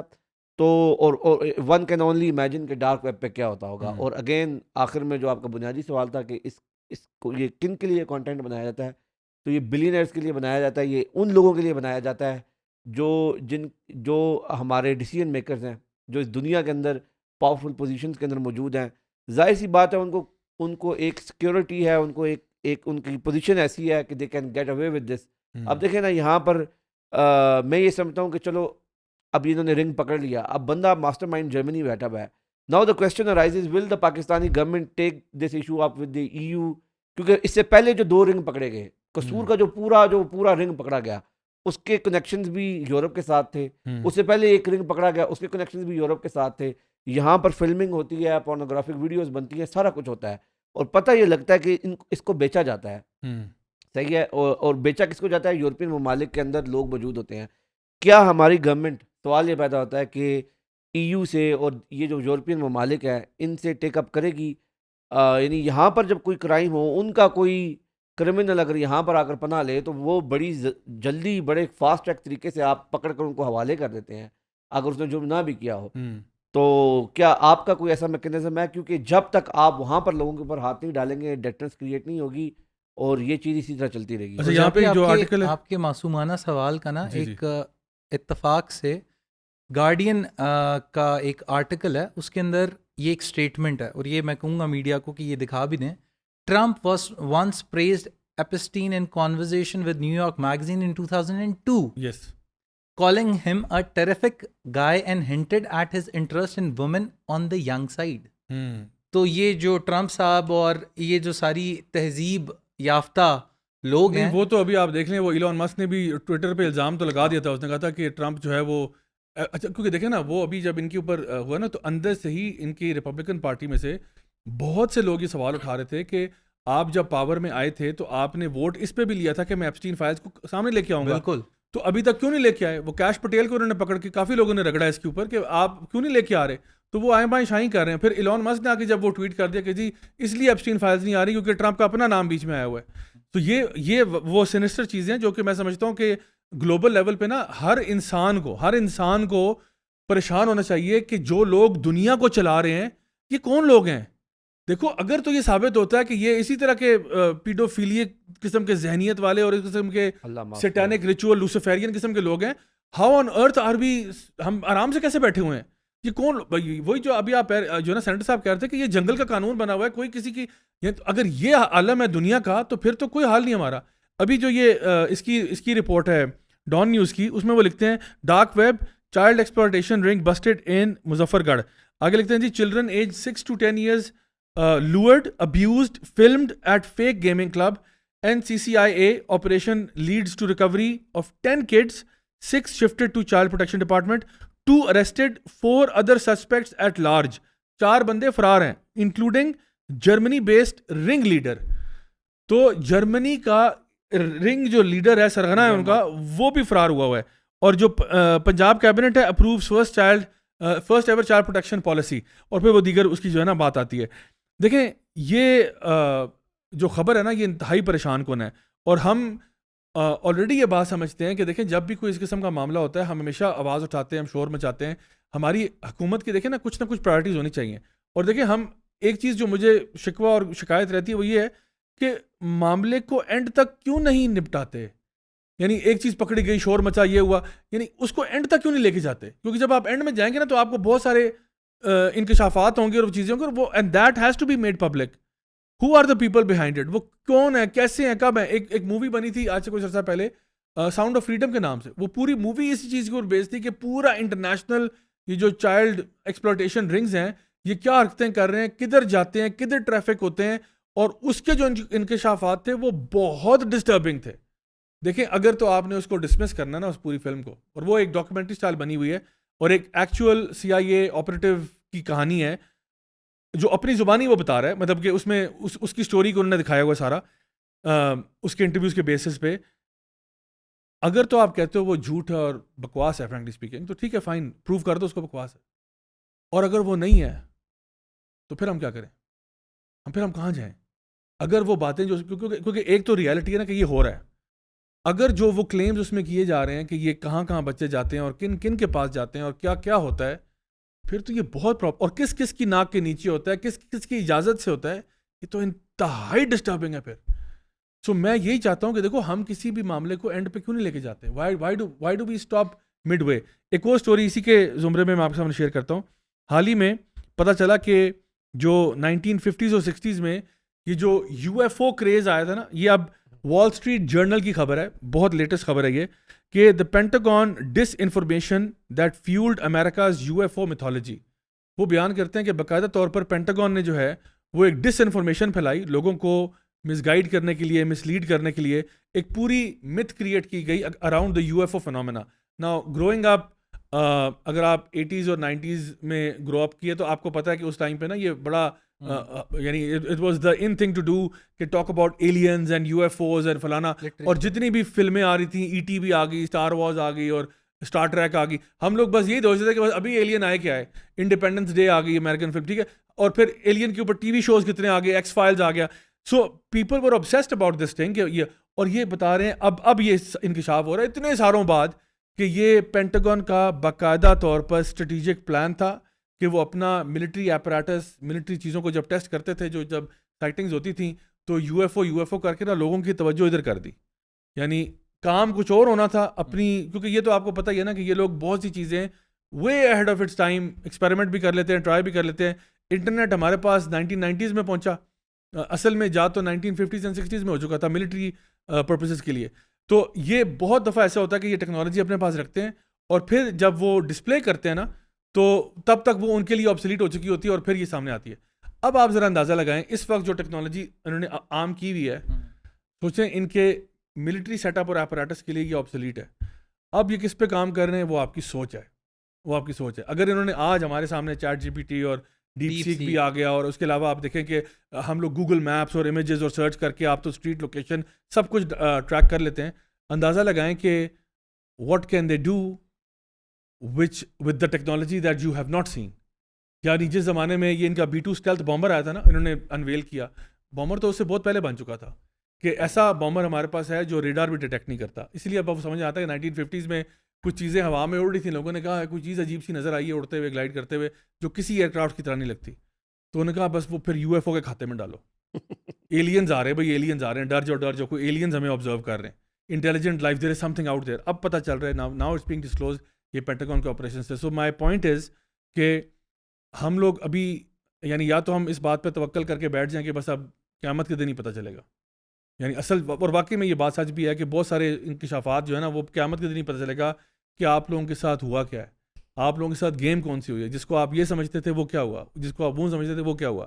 لیکن کچھ چیزیں میں سمجھتا ہوں آج بھی ہمارے ماشاءاللہ نوجوان جو ہیں، میں سمجھتا ہوں جہاں پہ ہم ان کی بہت عام لوگ نا کہتے ہیں آج کی نسل، ہر آنے والی نسل جو ہے وہ دوسرے کو یہ کہتی ہے کہ جی اب جو بچے ہیں نا بڑے خراب ہیں. اب جو کیونکہ ہمارے والدین بھی کہتے تھے تم لوگ بڑے ٹیڑے ہو، ہم لوگ آگے جا کے ان بچوں کے بارے میں کہتے ہیں، یہ آ کے اپنے بچوں کے بارے میں کہیں گے. لیکن میں سمجھتا ہوں آج کی جو ہماری نوجوان نسل ہے ان کو اگر آپ نے تھوڑا سا کریڈٹ دینا ہے نا، تو وہ کریڈٹ یہ ہے کہ یہ آرام سے انفارمیشن کو ہضم نہیں کرتے، یہ اچھی طرح سے انویسٹیگیٹ کرتے ہیں، پتہ لگاتے ہیں. یعنی آج بھی نا واٹس ایپ پہ کوئی ویڈیو آتا ہے تو فوراً لوگ ہمارے جو تھوڑے سے ذرا بڑی عمر کے لوگ ہیں فوراً بلیو کرتے ہیں جی واٹس ایپ پہ ویڈیو آیا تو سچ ہی ہوگا. بچوں کو پتہ ہے یہ ڈیپ فیک ہے، یہ AI جنریٹڈ ہے، یہ فلانا ہے، اور وہ فوراً پتہ لگا لیتے ہیں کہ جی اس کی سورس کیا ہے. سب سے پہلا سوال ہوتا ہے ریفرنس دو، سورس بتاؤ. اس کا سب سے جو انٹرسٹنگ اور کافی ہلیریس قسم کا فنی ایک انسیڈنٹ دیکھنے کو ملتا ہے بڑا کامن براؤن ہاؤس ہولڈز میں، اسپیشلی جو خواتین ہیں بڑی ایج کی، وہ دیکھ کے کوئی نئے ٹوٹکے نکال کے آزما رہی ہوتے ہیں، بچے کہتے ہیں ایسا کچھ بھی نہیں ہوگا، یہ صرف ویوز کے لیے کلک بیٹس ہیں، اور they are not able to understand it. اور یہ جو بات جب بھی آپ کر رہے تھے نا، سائیکالوجی میں یہ جو چیزوں کو کانسپریسی تھیری کہہ دینا آسان ہے، لیکن ایکچولی اس چیز کے ساتھ ایک سنڈروم ہے. ایکچولی اسے بولتے ہیں تھرڈ مین سنڈروم. یہ ہائیکرز کو اور اس طرح کے گلائڈرز کو اکثر اوقات ایسا فیل ہوتا ہے کہ جس وقت وہ کوئی ماؤنٹین چڑھ رہے ہیں یا کوئی اس طرح کے ایکسپیڈیشنز پہ ہیں، تو وہاں پہ جب وہ بالکل تھک جاتے ہیں، بہت ہاسٹائل ایکسپیرینسز سے گزرتے ہیں، کنڈیشنز کافی ڈفرینٹ ہوتی ہیں جو نارملی نہیں ہوتی ہیں، آکسیجن کم ہے، تو دے فیل اے تھرڈ مین سنڈروم، دے فیل کمفرٹیڈ. کچھ کیسز میں اسے ہیلوسینیشنز بھی بولا جاتا ہے، کچھ کیسز میں اسے کہا جاتا ہے کہ آپ کے وہ میموریز ہیں پاسٹ کی. لیکن یہ ایکچوئل امپلیمنٹیشن ہے اس تھرڈ مین سنڈروم کی، کہ جب بھی کوئی ایسی چیز ہو نا، third man syndrome, conspiracy theory کہہ دو اسے کہہ دو کہ یہ ہمیں تو پتہ ہی نہیں ہے کہ یہ کیا ہے، اور یہ ایسا ہوتا بھی ہوگا شاید نہیں بھی ہوتا، اور پھر آپ اسی کے بارے میں کچھ انفارمیشن بھی پبلسائز کر دیتے ہو کہ یار یہ بھی چیز ہوتی ہے، یہ بھی چیز ہوتی ہے، پھر آپ اسے اپنے لٹریچر میں لے کے آتے ہو. بالکل وہی چیز ہے جو بھی آپ نے ایکسپلین کی ہے کہ 1980s میں 1960s میں یہ والا ٹائم میں آپ ان کو انٹرٹینمنٹ میں لے آؤ، ان کو لٹریچر میں لے آؤ، آپ کو اس وقت کے جو میلو ڈراماز ملتے ہیں ان کے اندر بھی UFOs ہیں، ان کے اندر بھی اس طرح ایلین سائٹنگز ہوتی ہیں، اور ان کے اوپر بات شروع ہو جاتی ہے. سو بیسکلی جو کامن میسز ہوتے ہیں ان کے لیے سورس آف انفارمیشن اور ان کا جو ایک set of purpose, set of belief to live a life ہے، اس کو بلڈ کرنے کے لیے یہ ڈفرینٹ پیرامیٹرز ہوتے ہیں. آپ کے پاس ایک انٹرٹینمنٹ ہے، ایک لٹریچر ہے، ایک ایجوکیشن ہے. تو ان چیزوں کو آپ انفلٹریٹ کرتے ہو وایا دس تھرڈ مین سنڈروم، اور اس کیس میں اسے کانسپریسی تھیری بولتے ہیں، اور پھر آپ اس چیز کو آگے لے کے چلتے ہیں. کچھ چیزیں ایسی ہوتی ہیں جو مطلب اگر آپ نے کسی چیز کو بھی وہ کرنا ہے نا، ٹارنش کرنا ہے، تو اگر تو یار یہ وہ کنسپریسی تھیوری ہے فلان. لیکن دیکھیں کچھ چیزیں تو میں نے پہلے بھی کہا کہ کچھ چیزیں واقعی میں ڈسمس کرنے والی ہوتی ہیں اور بہت ہی بڑی بڑی چھوڑی ہوتی ہیں اور ہم اس کو نہیں مانتے. لیکن کچھ چیزیں نا ان میں ایکچوئل ٹروتھ بھی ہوتا ہے. فار ایگزامپل ابھی جو ہم بات کر رہے ہیں تو ایک اور چیز ورتھ انویسٹیگیٹنگ از پورا جو آپ کا پروجیکٹ MK الٹرا والا جو پروجیکٹ ہے، جو پراپر CIA کا ڈاکیومنٹڈ، اس کی فائلیں بھی ڈی کلاسیفائی ہوئیں، کچھ ہو گئیں، کچھ ریڈیکٹ ہو گئی وغیرہ وغیرہ. وہ چیزیں بھی بتاتی ہیں آپ کو کہ CIA نے کس لیول کے آپریشنس کیے ہیں ود ہلوسینوجنز، ڈرگز، LSD وغیرہ وغیرہ، لوگوں کو کنٹرول کرنا، پھر وہ جو JFK کی اساسینیشن ہے وغیرہ وغیرہ. تو دیکھیں میرا مین پوائنٹ یہاں پر یہ ہے کہ جن لوگوں کو ہم فالو کر رہے ہیں نا بلائنڈلی، اور ہمیں لگ رہا ہے وہ ہمارے خیر خواہ ہیں، چاہے ہمیں لگے کہ یار اسرائیل کو ہم ٹرسٹ کر لیتے ہیں یا امریکہ سے ڈیل کر لیتے ہیں یا امریکہ میں ہمارا خیر خواہ یا فلانا ہے، پلیز انڈرسٹینڈ کہ اس کے پیچھے کون لوگ ہیں، وہ کون لوگ ہیں، ان کے عزائم کیا ہیں، ان کے ایجنڈاز کیا ہیں، وہ کیا چاہتے ہیں، کیا وہ آپ کے دوست ہیں، کیا آپ کے کیا. تو ہو سکتا ہے کبھی کبھار ہمارے لوگ بھی یہ کہیں کہ بھئی وہ بھی کر رہے ہیں، ہمیں بھی پتہ ہے، ہم بھی بچے نہیں ہیں، ہم بھی ان کے ساتھ گیم کر رہے ہیں, ڈبل گیم کر رہے ہیں, ہمارا بھی کوئی پلان ہے. اگر تو آپ کا کوئی اچھا دینی ایجنڈا عزائم ہے اور کوئی پازیٹیو چیز ہے, اللہ تعالیٰ بلیس کرے آپ کو اس میں, لیکن اگر نہیں ہے تو پھر ہم پلے ہو رہے ہیں. So we have to be very very careful and cautious کہ آج کل کے اس دور میں, جیسا کہ میں نے کہا, ہمارے نوجوان کرتے بھی ہیں ہر چیز کا, ایک تو دینی طور پہ بھی ریفرنس مانگتے ہیں کہ جی ریفرنس دیں کہاں پہ یہ بات ہے, الحمدللہ دیٹس اے گڈ تھنگ. دوسری چیز یہ کہ اب ہمیں ہر چیزوں کو فیکٹ چیک بھی کرنا چاہیے. کوئی بھی چیز ہمارے پاس آتی ہے بس اسٹیٹ نیریٹو بلیو نہ کرے, بلکہ آج کے دور میں اٹ از ویری امپورٹنٹ کہ جو مین اسٹریم میڈیا ہے اس کو تو ڈیفینیٹلی اسکروٹنائز کریں, باقی کو بھی کریں, سوشل میڈیا کو بھی کریں, لیکن مین اسٹریم تو یعنی بلکہ there are reports from different journalist as well جو کہ وہ کہتے ہیں, جو کہ خود یہ بات ایڈمٹ کرتے ہیں کہ ہمارا کبھی بھی نیوز جو ہے نا وہ فری اینڈ فیئر نہیں ہوتی, ہماری کبھی بھی نیوز فیئر اینڈ بیلنس نہیں ہوتی. اس کے پیچھے ہمیشہ ایک ایجنڈا ہوتا ہے, ہمیشہ ایک اسپن ہوتا ہے, ہمیں بتایا جاتا ہے کہ کس خبر کو کس طرح پچ کرنا ہے, کس کو کیسے پچ کرنا ہے. تو اگر آپ کو لگتا ہے, آپ اخبار پڑھ کے, پرانے وقتوں کی بات کروں, اخبار پڑھ کے آپ کو سچ مل رہا ہے, آپ کو نہیں مل رہا. اگر آپ کو لگتا ہے مین اسٹریم نیوز دیکھ کے آپ کو حق مل رہا ہے, آپ کو نہیں مل رہا. اس کا مطلب یہ ہوگا کہ آج کے اس انفارمیشن ایج میں بہت رسپانسبلٹی آپ کے اپنے کندھوں پہ ہے کہ آپ خود ریسرچ کرو, ویریفائی کرو and come to the truth, and this is what we try to do on this show as well. Senator صاحب, شو کو انشاءاللہ کنکلوڈ کرتے ہوئے کافی ٹائم ہو گیا. میں ایک اپنے لوکل مسئلے کی طرف آتا ہوں. وہ یہ ہے کہ ہمارا حال ہی میں ہمارا جو ٹورزم ڈپارٹمنٹ ہے اس کے تحت ہم نے دیکھا کہ 2 ٹورسٹ جو ہے وہ باہر سے آئے اور گلگت بلتستان کے ایریا میں وہ انہوں نے اسٹے کیا. ایک بڑا مشہور ہوٹل ہے وہاں پہ انہوں نے اسٹے کیا اور عطاباد لیک کے پاس, بالکل عطاباد لیک کے اوپر وہ ہوٹل ہے. اچھا, تو بڑا لگژوریس اپنا وہ امیج دیتے ہیں. تو پتہ یہ چلا کہ وہاں پہ جو اس عطاباد لیک کا جو سامنے والا جو ایریا ہے اس کا پانی براؤن ہو رہا ہے. میں خود بھی میں نے وزٹ کیا ملٹیپل ٹائمز عطاباد لیک. اس کا پانی نا بہت زبردست بلو ہے, بڑا مزے کا زبردست بلو کلر ہے, اور پکچرز میں اگر آپ ایڈٹ نہ بھی کریں نا پکچر کو, بڑا مزیدار قسم کا افیکٹ آتا ہے اس کا. اچھا, ادھر انہوں نے دیکھا کہ جی وہ پانی براؤن ہو رہا ہے اور اس کا رنگ خراب ہو رہا ہے اور عجیب سا حالت ہوئی بھی ہے, اور انہوں نے کہا بدبو بھی بڑی آ رہی ہے. پھر انہوں نے لوکل جو لوگوں سے پتہ کیا کہ یار یہ کیا معاملہ ہے, یہ کیوں ایسے ہو گیا. پتہ چلا کہ جو ہوٹل تھا اس نے جو سویج لائن ہے وہ عطاباد لیک میں ڈالی ہوئی تھی, یعنی بجائے کہ اس کو پراپر طریقے سے زمین مطلب زیر زمین کیا جائے تاکہ وہ زمین کو فائدہ دیتی ہے, مطلب وہ آپ کا منور کے طور پہ ایکٹ کرتی ہے, وہ انہوں نے پانی میں شارٹ کٹ ڈالا ہوا تھا جس طرح آپ کو پتہ ہے. اور اتنا بڑا آپ کا ایک نیشنل ٹورسٹ اسپاٹ ہے, دنیا سے لوگ آتے ہیں, پاکستان کا ہم لوگ ایک طرف چاہتے ہیں جی ہمارا ٹورزم بڑھے, اوپر سے پھر یہ ہو گیا. لیکن اس میں جو اچھی بات ہوئی وہ یہ ہوئی کہ اس ہوٹل کے اوپر 1.5 ملین روپیز کا فائن ہوا, یعنی 1.5 لاکھ آپ کہہ لیں کہ 15 لاکھ روپے کا فائن ہوا, اور ہوٹل کو بند کر دیا گیا, شٹ ڈاؤن ہو گیا. حکومت نے اچھا سٹیپ لیا. یہ میں آپ سے نا ذرا جاننا چاہتا ہوں کہ ہمارے لوگوں کی بھی اس کے لیے کہ ہم اپنے ملک کو اپنا ملک سمجھیں, اپنے ملک کے خیر خواہ ہو جائیں, چاہے ہم نے کوئی بزنس کرنا ہو, چاہے ہم نے کوئی بھی کام کرنا ہو. ہم یہ نہ کریں کہ اپنے ملک کو تباہ کر کے اپنے کچھ مفاد کے لیے, ذاتی مفاد کے لیے, پیسوں کے لیے, کسی بھی چیز کے لیے ہم اس کو اپنے ہی ملک کو ایکسپلائٹ کریں. ابھی آپ نے کچھ دیر پہلے بات کی تھی ہمارے منرلز کی, ریزروز کی, اور بھی بہت ساری چیزیں ہیں. قوم کے لیے ایک میسج ہونا چاہیے. وہ میسج یہ ہے کہ واقعی میں دیکھیں ہمیں اس وقت ایسے لوگوں کی ضرورت ہے جو اپنے دین کے لیے, اپنے ملک کے لیے, اپنے قوم کے لیے مخلص لوگ ہیں, جو اپنے ذاتی مفاد کو ملک اور قوم اور امت کے مفاد کے اوپر نہیں رکھتے. اور یہ اس کی چھوٹی سی ایک مثال ہے. اب دیکھیں حکمران بھی لوگوں میں سے ہی آتے ہیں, یہ بھی لوگ ہی ہیں. انہوں نے کیا کیا, ہوٹل کا شارٹ کٹ مار کے, اب دیکھیں اگر یہ نہ روکے جاتے, وہ تو اللہ بھلا کرے, وہ جو فورن ٹورسٹ آئے ہوئے تھے انہوں نے الارم بیلز بجائیں تو ہمیں ہوش آیا, ورنہ تو شاید ہو سکتا ہے اگلے 2-3 سال میں عطاباد لیک کا تو بیڑا غرق ہو جاتا. جس طرح ابھی جھیل سیف الملوک اگر آپ میں سے کسی کا جانا ہوا ہے ریسنٹلی, اس میں بھی پولوشن کی انتہا کر چکے ہیں. اس کے بارے میں آپ کیا کہیں گے؟ یہ بہت اہم ایشو ہے, اور سچی بات یہ ہے کہ جب میں نے بھی یہ سنا پڑھا تو مجھے بہت دکھ ہوا, اس لیے کہ یہ بہت خالص پانی ہے جو ناردرن ایریا سے آتا ہے, اور پھر اسی طرح کا رنگ جو ہے آپ کو یہ تربیلا جھیل کے اندر بھی آپ کو نظر آئے گا. پھر تربیلا جھیل سے جب یہ پانی نکلتا ہے اس میں تھوڑا بہت جو کچھ ہوتا ہے وہ تربیلا جھیل میں بیٹھ جاتا ہے. پھر تربیلا جھیل سے کالا باغ تک آپ کو خالص پانی, خصوصاً پھر اٹک میں تو اس میں کابل ریور شامل ہو جاتا ہے. وہ چونکہ ایک بڑی ایریا سے آ رہا ہے, اس کے پانی کا رنگ جو ہے وہ مٹی کی طرح مٹیالہ ہے. لیکن اٹک تک جو خوبصورت پانی ہے کمال کا ہے. آپ چلیں ایک اچھا ہوا, ایک فارنرز کچھ آئے تھے, انہوں نے ایک ویلاگ کیا, اس کے اوپر اس پہ ایکشن لیا. لیکن 2-3 چیزیں, میں اسلام آباد میں ہائکنگ پہ جاتا ہوں, صحیح. ٹریل 5 پہ, ہوں. 5-6 سال ہو گئے ریگولر جاتا ہوں. میں نے سینٹ کے اندر بھی بار بار یہ ایشو اٹھایا ہے. آپ کا جو راول لیک ہے, آپ مجھے بتائیں راجہ صاحب کہ آپ کے وزیر اعظم ہاؤس کا پانی کہاں جا رہا ہے, ہوں.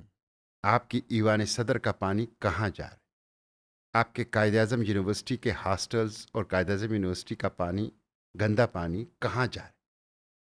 کیا وہ راول لیک میں نہیں جا رہا؟ ہوں. اور کوئی اس کے اوپر ایکشن نہیں لے رہا. کیا اس کے لیے بھی ضروری ہے کہ کوئی فارنر آ کے اس کے اوپر کوئی ولاگ بنائے, ہماری انٹرنیشنلی بے عزتی, اور پھر ہم ایکشن لیں؟ کیا کوئی گورا جب کہے گا تو آپ کریں گے؟ ہوں.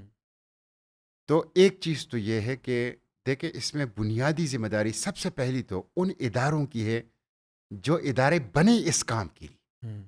کہ وہ انوائرمنٹ کو پروٹیکٹ کریں.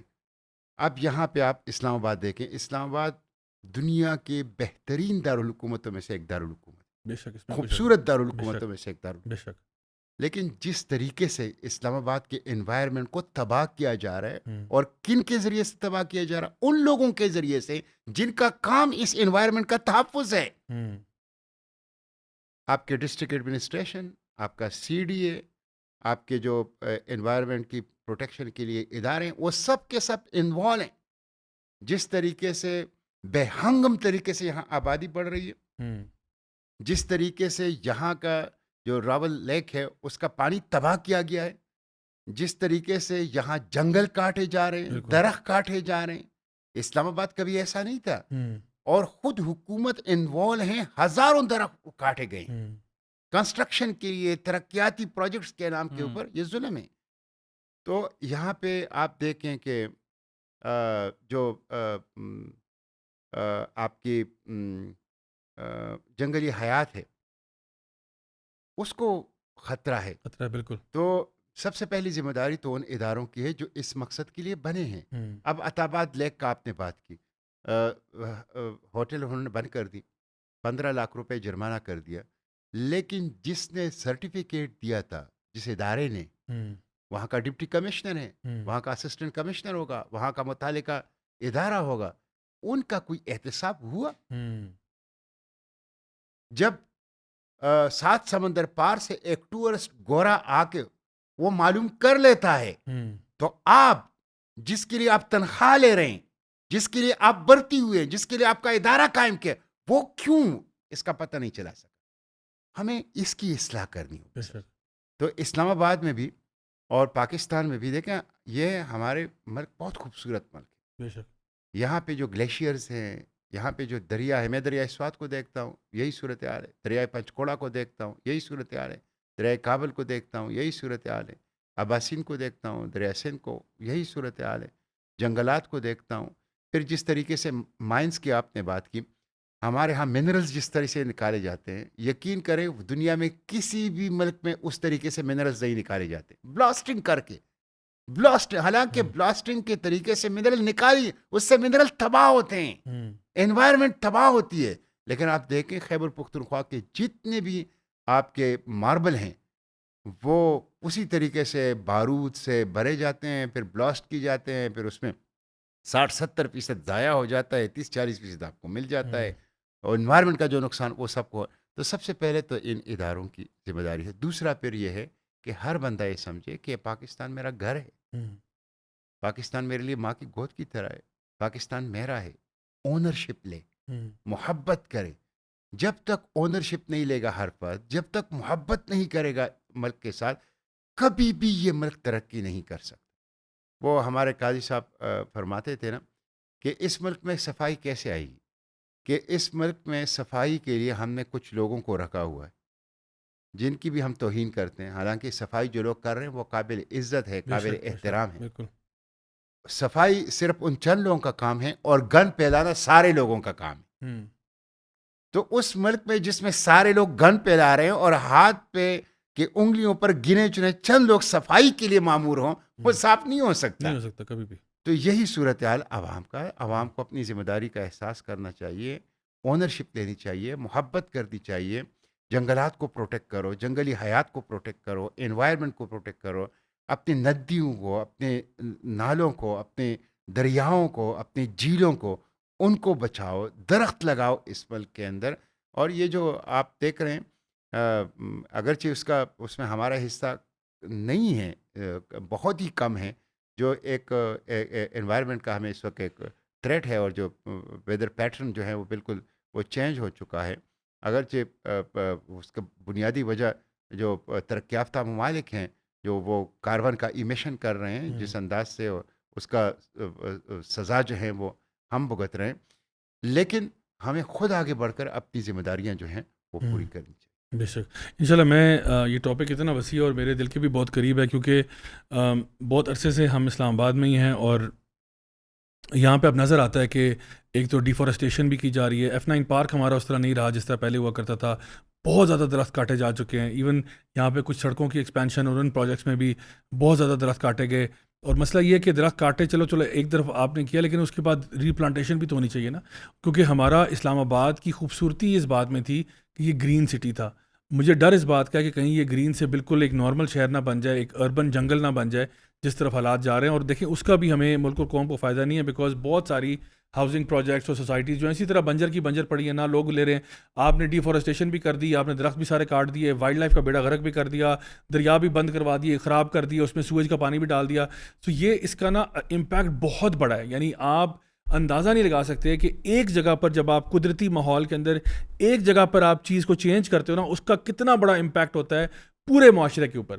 اور ابھی ہم کلائمیٹ چینج کی بات کرتے ہیں اور گلوبل وارمنگ کی بات کرتے ہیں اور ہمارے ٹیمپریچرز کی بات کرتے ہیں, تو وہ اثرات ہمیں نظر بھی آتے ہیں. آپ اسلام آباد کی ایئر کوالٹی یعنی پورے پاکستان میں بہترین ایئر کوالٹی ہوا کرتی تھی.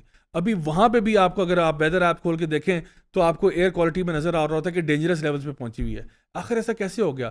تو یہ ہمارے لیے بہت بڑی الارم بیلز ہیں کہ جہاں پہ ہم ابھی جو ہے نا وہ دیکھیں, لاہور میں جو لوگ رہتے ہیں ان کو آئیڈیا ہی ہے اسموگ کی وجہ سے کتنے حالات خراب ہوتے ہیں, اسکن ڈیزیزز, آنکھوں کے اندر مسئلے, بریدنگ کے مسئلے, بہت ساری چیزیں پیدا ہوتی ہیں. وہی چیزیں ہمارے یہاں پہ بھی آہستہ آہستہ آنا شروع ہوگی. حالانکہ یہ ہمارا بالکل بھی شیوا نہیں تھا اسلام آباد کے اندر, تو یہ بالکل انہرڈ آف تھا کہ ایسا ہو. لیکن بہرحال یہ چیزیں آ رہی ہیں, اور میں آن پورے پاکستان لیول پہ بھی یہ دیکھ رہا ہوں کہ بہت سارے لوگ, بہت سارے ادارے جن کا کام ہوتا ہے, جس طرح آپ نے رائٹلی پوائنٹ آؤٹ کیا کہ آپ کا کام تھا ماحول کی تحفظ کرنا, آپ کا کام تھا فارسٹ کی تحفظ کرنا, آپ کا کام تھا وائلڈ لائف کی تحفظ کرنا, اور وہی لوگ اکثر ان میں سے کچھ ایسے لوگ آ جاتے ہیں کالی بھیڑے جو کیا کرتے ہیں, کچھ چند پرسنل انٹرسٹ کے عوض اپنے ملک کا بیڑا غرق کر دیتے ہیں. تو میں انشاءاللہ پوری کوشش کروں گا کہ نیکسٹ جو ہمارا ایپیسوڈ ہوگا اس میں ہمارے جو ماحولیاتی ڈپارٹمنٹس ہیں یا وائلڈ لائف ڈپارٹمنٹس ہیں ان کچھ لوگوں کو یہاں بلایا جائے, ان سے بات کی جائے اور دیکھا جائے کہ آخر یہ جو ہم کام کر رہے ہیں وہ کتنا بڑا ہے اور اس کی کتنی بڑی ریپرکشنز ہو سکتے ہیں. اور اس میں بھی ہمیں انشاءاللہ ہمارے یوتھ ہیں, ہمارا پروگرام دیکھتے ہیں,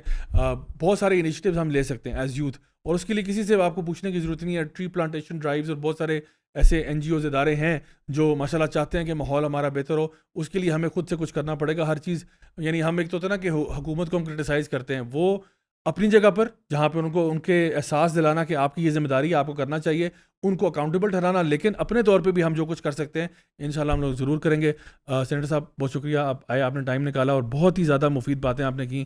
یقین کریں ایمان افروز باتیں بھی تھیں اور ایسی بھی تھیں جس سے ہمیں بہت سیکھنے کو ملا کہ اس وقت ہمارا جو گلوبل سچویشن ہے مسلمانوں کی کیا حالت ہے اور ہمارا اس میں رول کیا ہے. آپ لوگوں کا بھی بہت بہت شکریہ, آپ لوگوں نے ٹائم نکالا اور یہاں پر آئے. Guys thank you so much for tuning in and listening to us. انشاءاللہ ہم سب کو اپنی دعاؤں میں یاد رکھیں, اپنے ملک, اپنی قوم, اس امت کو اپنی دعاؤں میں یاد رکھیں, ہمیشہ پازیٹیوٹی پھیلائیں اور مسلم امت کے اکٹھے ہونے کی بات کریں. واعتصموا بحبل اللہ جمیعا ولا تفرقوا, اس کے اوپر ہمیشہ عمل کرنے کی کوشش کریں.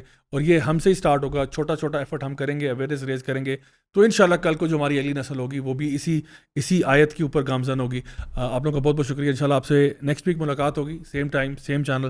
انٹل دین والسلام علیکم ورحمۃ اللہ وبرکاتہ.